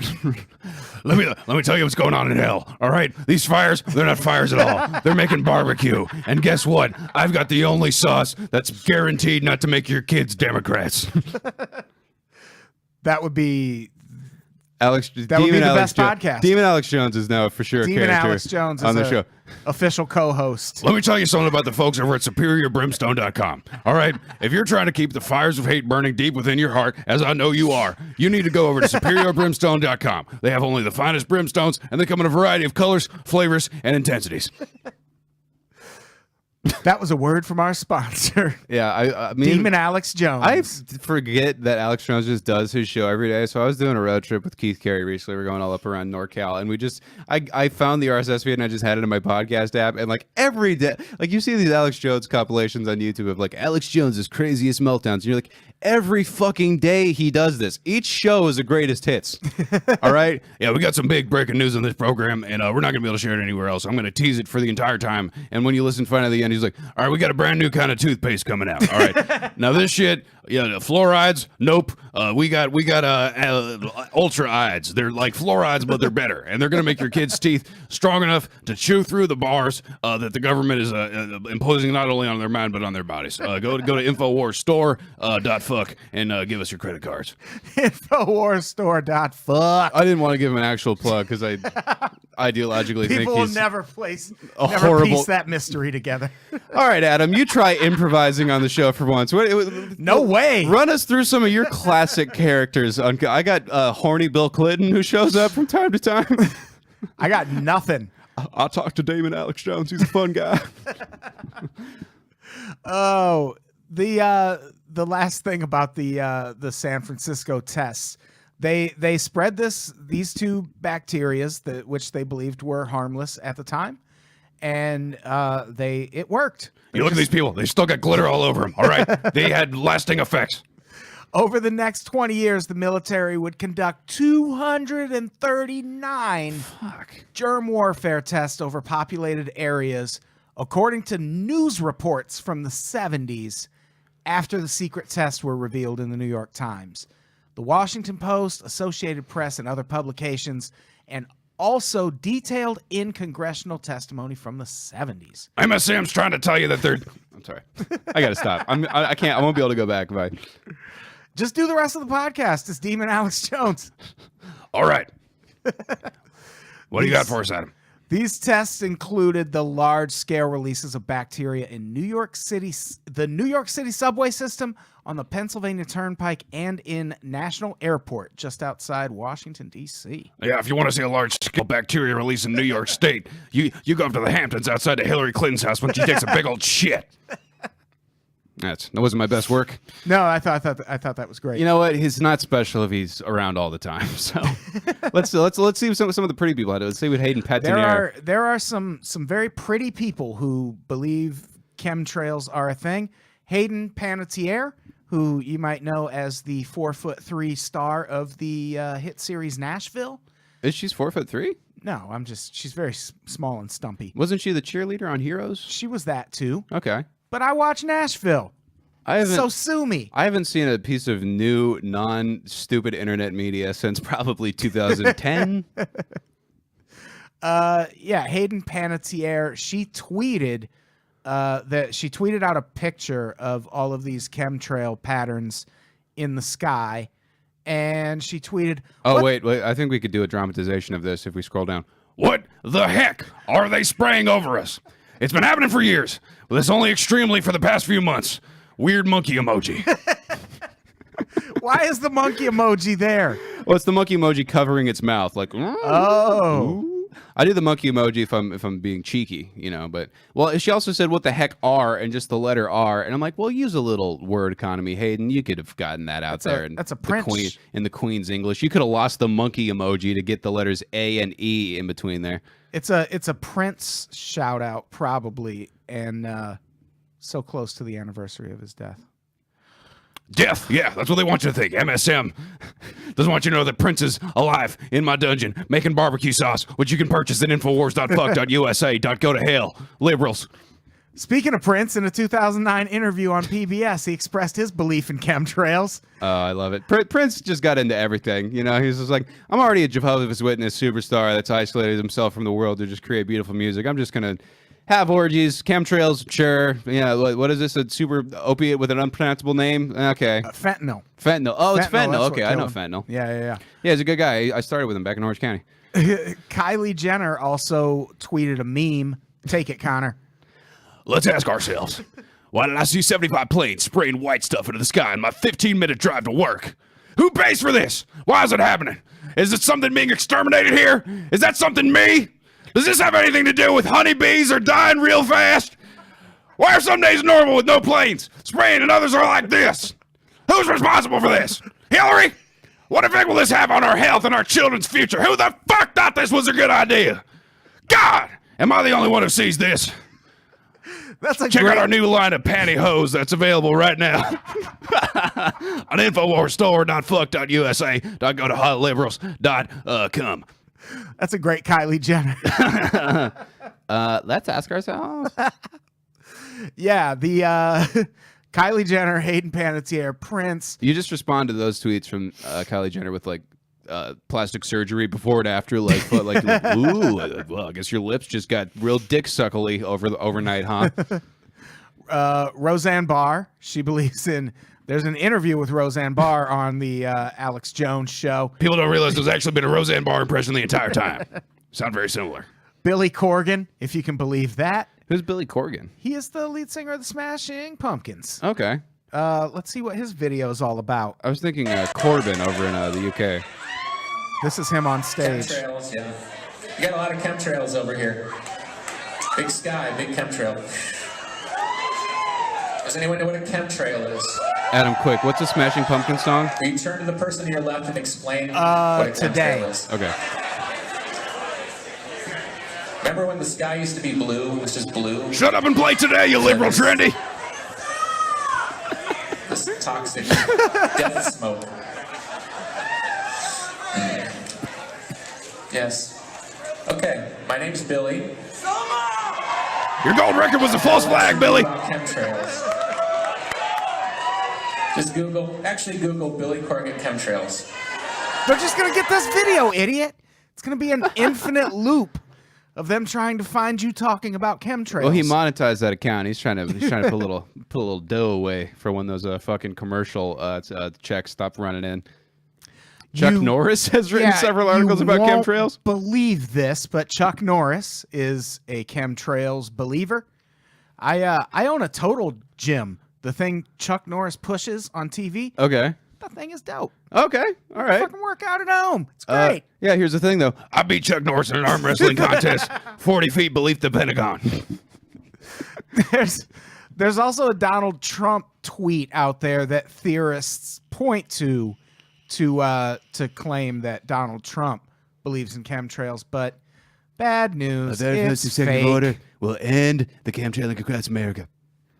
Who is that? I was met Trump. I don't. Every once in a while, I can do a good Trump, but We'll end autism in America. We're banning all vaccinations. We'll only have yeah. I will end autism That in sounded America like another one of the Beatles. by me stopping my bangery of 45-year-old women without condoms. Stick to the hits, con man. Unfortunately, the Trump tweets are fake. Or I guess fortunately, he's president now. Yeah. At least our president isn't out there chemtrail. Well, because he's in charge of the chemtrail program now. Yeah. What's going on? Okay, go ahead. Connor's gonna go take a shit. That's all. That's all the... How's everyone doing? Let's check in on the comments. The only comment I see just says "wall horse." Everyone's getting a really good view of the back of Connor's head for most of this. I like that. That mohawk is really on blast. And with the black and white American flag in the background. This doesn't look like a podcast. It looks like surveillance of a white nationalist. I'm conducting a sting operation right now. Roxanne, you don't have to turn on the red light. Get a sting operation. Because Sting was the lead singer of the Police. This episode's almost over, I promise. We're just Can you hear all that in the background? Probably not. These are good mics. You might hear a little rumbling tumble. But Well, this show really fell apart when I go to pee. What were you laughing about the police? Oh, I did. It was a whole really well thought out bit. You asked me to improvise, and I improvised a little thing. Oh, nice. That's me reacting to it right there. Oh yeah, you can see it. Nice. You were pleased with yourself, I could tell. I really am. What I also realized is that the Alex Jones demon voice takes a toll on the throat. Yeah, I can imagine. I was doing Rick and Morty. Imagine how Bill Hicks feels having to do it every fucking day. I was doing Rick Sanchez. Morty, we gotta go. I fucked your mom, Morty. All right. Sorry, that fucked me up too. Sorry.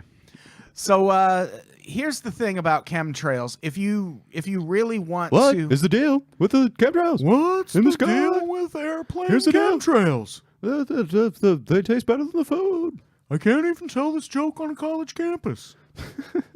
What the fuck is science? Have you ever I saw really that, yeah. looked into that? A little bit, yeah. It's more that it was just a shitty joke, Jerry. Calm down. Yeah. Debunking chemtrails. In 2016, the first peer-reviewed study debunking chemtrails was published. And you're probably like, why was it the first? It was a queer review, Alex. I'm talking to myself. Why The only haven't person I can trust. Why haven't they done this before? Because this is stupid. They shouldn't have to do it. Science shouldn't have to do this. But if you're looking to really have chemtrails debunked, there is an article on a website. The website address is iopscience.iop.liberals.org. .org. And it's what's the globalists don't want you to know this, but I have the very Very best baked bean recipe on the planet Earth. This can be yours and yours today, only for a limited time at the low price of $9.99. Sorry. It's got a really snappy title.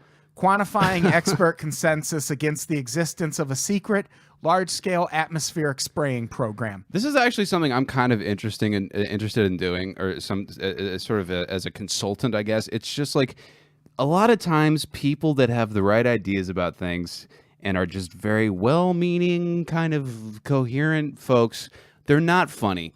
And I think they need a funny part. Like, you can do these things, you can do them without being particularly mean or evil or whatever. But it's just like Hillary, when she was in the debate, and she was like, I call it trumped up trickle-down economics. I was just like, I could have written you some fucking amazing roast jokes, and we might not be sending immigrants back to a country they've never been to before right now.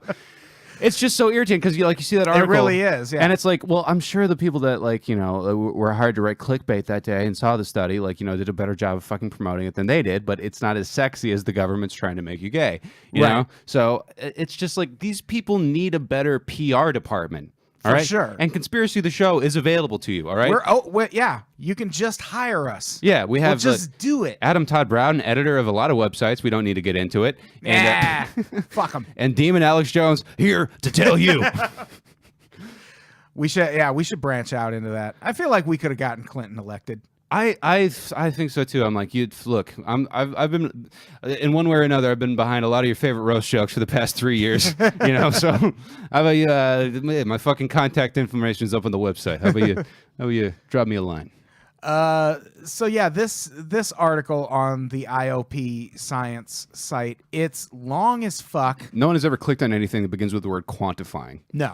Quantifying the number of dicks that can go into Sophie D. I wouldn't even watch that porn video, You can download it as a PDF. It's very long. It's very detailed. Some of the findings, the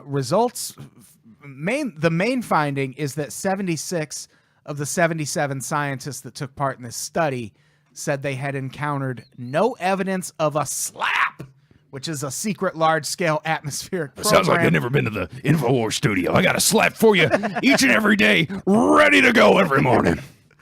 And After I drink my cup of caveman coffee, it's made with real, 100% not gay coffee beans that are grown off the coast of one of Jupiter's moons. Where's that available? Infowars.store.fuck.org.com.msm go to hell.hillary'sgay.trumpforever.nevertrump.alex. Alex. We keep getting DDoSed. We got to go through. We're not going through GoDaddy. We've gone through GoMommy. We've gone through Go to Hell liberals. All the brokering firms are against us. The brokering firms. All the internet domain. Alex is getting a little flaccid. I got to drink some Dr. Pepper. Oh, it's Coke Zero. Here's my thing about this debunking chemtrails thing. Like, they point to the fact that 76 of the 77 scientists... Was this a fucking new brand of gum that whitens teeth? You know? And they point to that as if to just say, see, science doesn't believe it. And I'm on board with that premise 100%. But I also very much want to hear from that one scientist who they respect enough to reach out to for something like this. Yeah. Or were they just like, let's fucking ask Crazy Joe to make it fair? We know what he's going to say. Well, just drawing a legislative comparison, it's like when you look at the thing, it's like, well, okay, the new sanctions bill against Russia passed the Senate 98-0, and you're like, who are the 0? And then it's like, oh, okay, Bernie Sanders and Ron Paul abstained. Of course, it's like there are certain people within any group that are just sticklers. You know what I mean? Yeah. That are like, well, I can't say I've seen no evidence because I didn't see this one very, very specific thing. You know, it's just. That is, I mean, I would love to talk to that guy. I'm sure that guy's a nut. Yeah, but I want to hear what he has to say for sure. There's always someone, especially when you get into something, any kind of lofty field like with politics or science or anything like that. There's always a guy who's just very kind of meticulous, and this is just by the letter of the law type dude. So yeah. So let's end on a couple bit. That's the thing. If you really want to look into chemtrails, I would say start with this article that debunks them. Yeah, don't watch a weird, Super Deluxe Presents Conspiracies YouTube video like me and be like, well, maybe they got something for a second and look like an idiot after you call people that do that dumb for the Empire podcast and then talk about toothpicks in a funny voice. Yeah. Don't do that. Start with the facts and then work your way back. Start with science and then see if the other people convince you that science is wrong. It's probably a good conspiracy to the show mission statement going into all these things. Just like, well, read the debunk first and then go see if anyone can, top that. Because if you get the idea in your head, you like the idea, you think this guy's pretty cool, blah, blah, blah, and then you go and look, I kind of read and debunk and be like, well, what about, but shut up, That's when we did the ancient nuclear war episode, that's kind of how that started with me. I read the people debunking it and I was like, yeah, I don't know if I'm 100% on board with your debunking here. Oh, yeah? Because it was stuff like, there's still buildings standing in the area. How would mud structures still be standing if a nuclear war happened? You could build them after. Well, you could build them after, and also mud structures are going to get stronger in heat. Like, that's how you make that kind of structure. That's why you build mud structures in the desert. I'm announcing a new community of atomically fired mud compounds. All right, now this is a perfect place for you to raise your family away from the prying eyes of MSM, the liberal trendies, and also your dumb neighbors. Let's end on a couple of Alex Jones videos. Sounds good, Adam. This first one is a really famous rant. Let's see it. Just type in Pentagon. I'm nailing this. God damn, you're killing that voice. Oh, shit. This is Alex Jones' famous chemtrails rant about frogs. Let's hear it. If you're a new listener, just type in Pentagon tested gay bomb on Iraq. Holy shit, they dude. Consider using it. They've used it on our troops. In Vietnam, they'd spray PCP on the troops, Jacob's Ladder. You think PCP, some horse tranquilizer, something? They got stuff that'll whack your brain permanently. This guy's great. Brain chips in the troops. They give the troops special vaccines that are really nanotech that already re-engineer their brains. Page for gay bomb. Yeah, there it is, the gay bomb. I'm the editor-in-chief of this particular page, Adam. Look it up for yourself. I mean, this is what the truth is out there, people. Tap water is. It's a gay bomb, baby. And I'm not saying people didn't naturally have homosexual feelings. I'm not even getting into it. Quite frankly, I mean, give me a break. Give me a break. I'm up here bashing it because I don't like gay people. I don't like them putting chemicals in the water that turn the friggin' frogs gay. Do you understand that? Ugh. Mom! Crap. I'm sick of being social engineered. It's not funny. It really isn't. He's right. Well, here's the great part about that is right after that, he was like, now, we just released our new line of nutraceuticals today. Now, this one, it combines the healing power of broccoli with the wonderful magic of rock and roll. Now, I call this rock and roll, and it's available. How many capsules do we have left, Terry? All right, no, we've got perhaps a week, maybe two supply. I mean, we're trying to get this stuff to you people for an affordable rate. You need to go over to infowars.unpops.fastballadchits.co.uk. Yeah, you really are killing that voice. Oh, thank you. You just need like a little more of a southern twang to it. Are the listeners enjoying it? Perfect. Okay. Jennifer Fendelander says, I am crying from laughter. Thank you, Jennifer. And Eric Sternenberg says, is Adam sharing his stash of Coke Zero? Me and Connor did not talk about that first. No, Coke Zero is a very precious resource. You can't control me, Adam. I'm sick of being social engineered. Coming over here doing this goddamn podcast, looking for parking. Say looking for porkin'? Porkin'. It's starting to go, guys. My throat is a gravel road. There's a Bruce Springsteen song about my throat, dude. Let's end on this. This is another video. This is from a Twitter account called Hate Shalik. S-H-A. I love the Shaliks. I think they're beautiful people. L-I-E-K. And he put together this compilation of Alex Jones talking about chemtrails to the DuckTales theme. Who doesn't want to hear that? I'm going to show you what they don't want you to hear. Oh, wait. Here we go. Solve a mystery or rewrite history. Chemtrails. Resistance to tyrants is obedience to God. Chemtrails. Gay bomb. Yep, that's it. Chemtrails. They got stuff that'll turn the freaking frogs gay. Then again you say, freaking God's gay. Gay bomb. It's a gay bomb, baby. Chemtrails. That's it. That's Might good solve a stuff. mystery. I might rewrite history. I'm doing today's shirt with my show off. I got those backwards. You know My why? shirt with my Because they're trying to control me, okay? Everybody wants. You know, I look at my email inbox. I've got 45 messages from Mac Weldon alone, folks, all right? They're trying to infiltrate our operation, but we won't let them do it. And it's because of the people like you that support us by buying great products like the Unpops Coaster. Now, these are a limited run. We've got only maybe 7, 8 of these. They've got some kind of iconography on here that makes sense to people that are big fans of the podcasting network, and you can get those probably somehow. You actually can. Yeah, no, yeah. This has been such a fun It's episode. been really fun. Do you like when I improvise and I just look around the room? You know, I'm just like, Yeah, the Iron Giant is mad at America, I guess. There's something about the Cubs. Fuck. Yeah, it's pretty fucking great. So yeah, that's Chemtrails. Go read up on them. Yeah. Everybody. I'm convinced. The truth is out there. Yeah, we're fucked. It's all happening. What do we have to plug? This is going up in it's probably 2 weeks. I think I've made it very clear when I have to plug at him. The domain That's is true. easy to remember, and if you can, it's probably because they're putting silver oxide in your goddamn Frosted Flakes. When is the next Unpops live show? I should figure that out. Well, Adam does. I'll vamp. You can check out the Mean Boys podcast. A lot of characters on that one, too. I have a feeling Demon Alex Jones may be written into a sketch or 3 in the upcoming weeks. We just had a 9/11 spectacular with Steve Ranazizi. Episodes recently with Kyle Kinane, Gareth Reynolds. Lots of great people. Very, very fun. Scripted. It's like a late night show in audio form with all the fucking bands you don't care about and plug-in movies that probably suck. Yeah, good times. Come to the next Unpops live show October 4th at the Alex Theater in Glendale. I did not authorize the naming of that theater.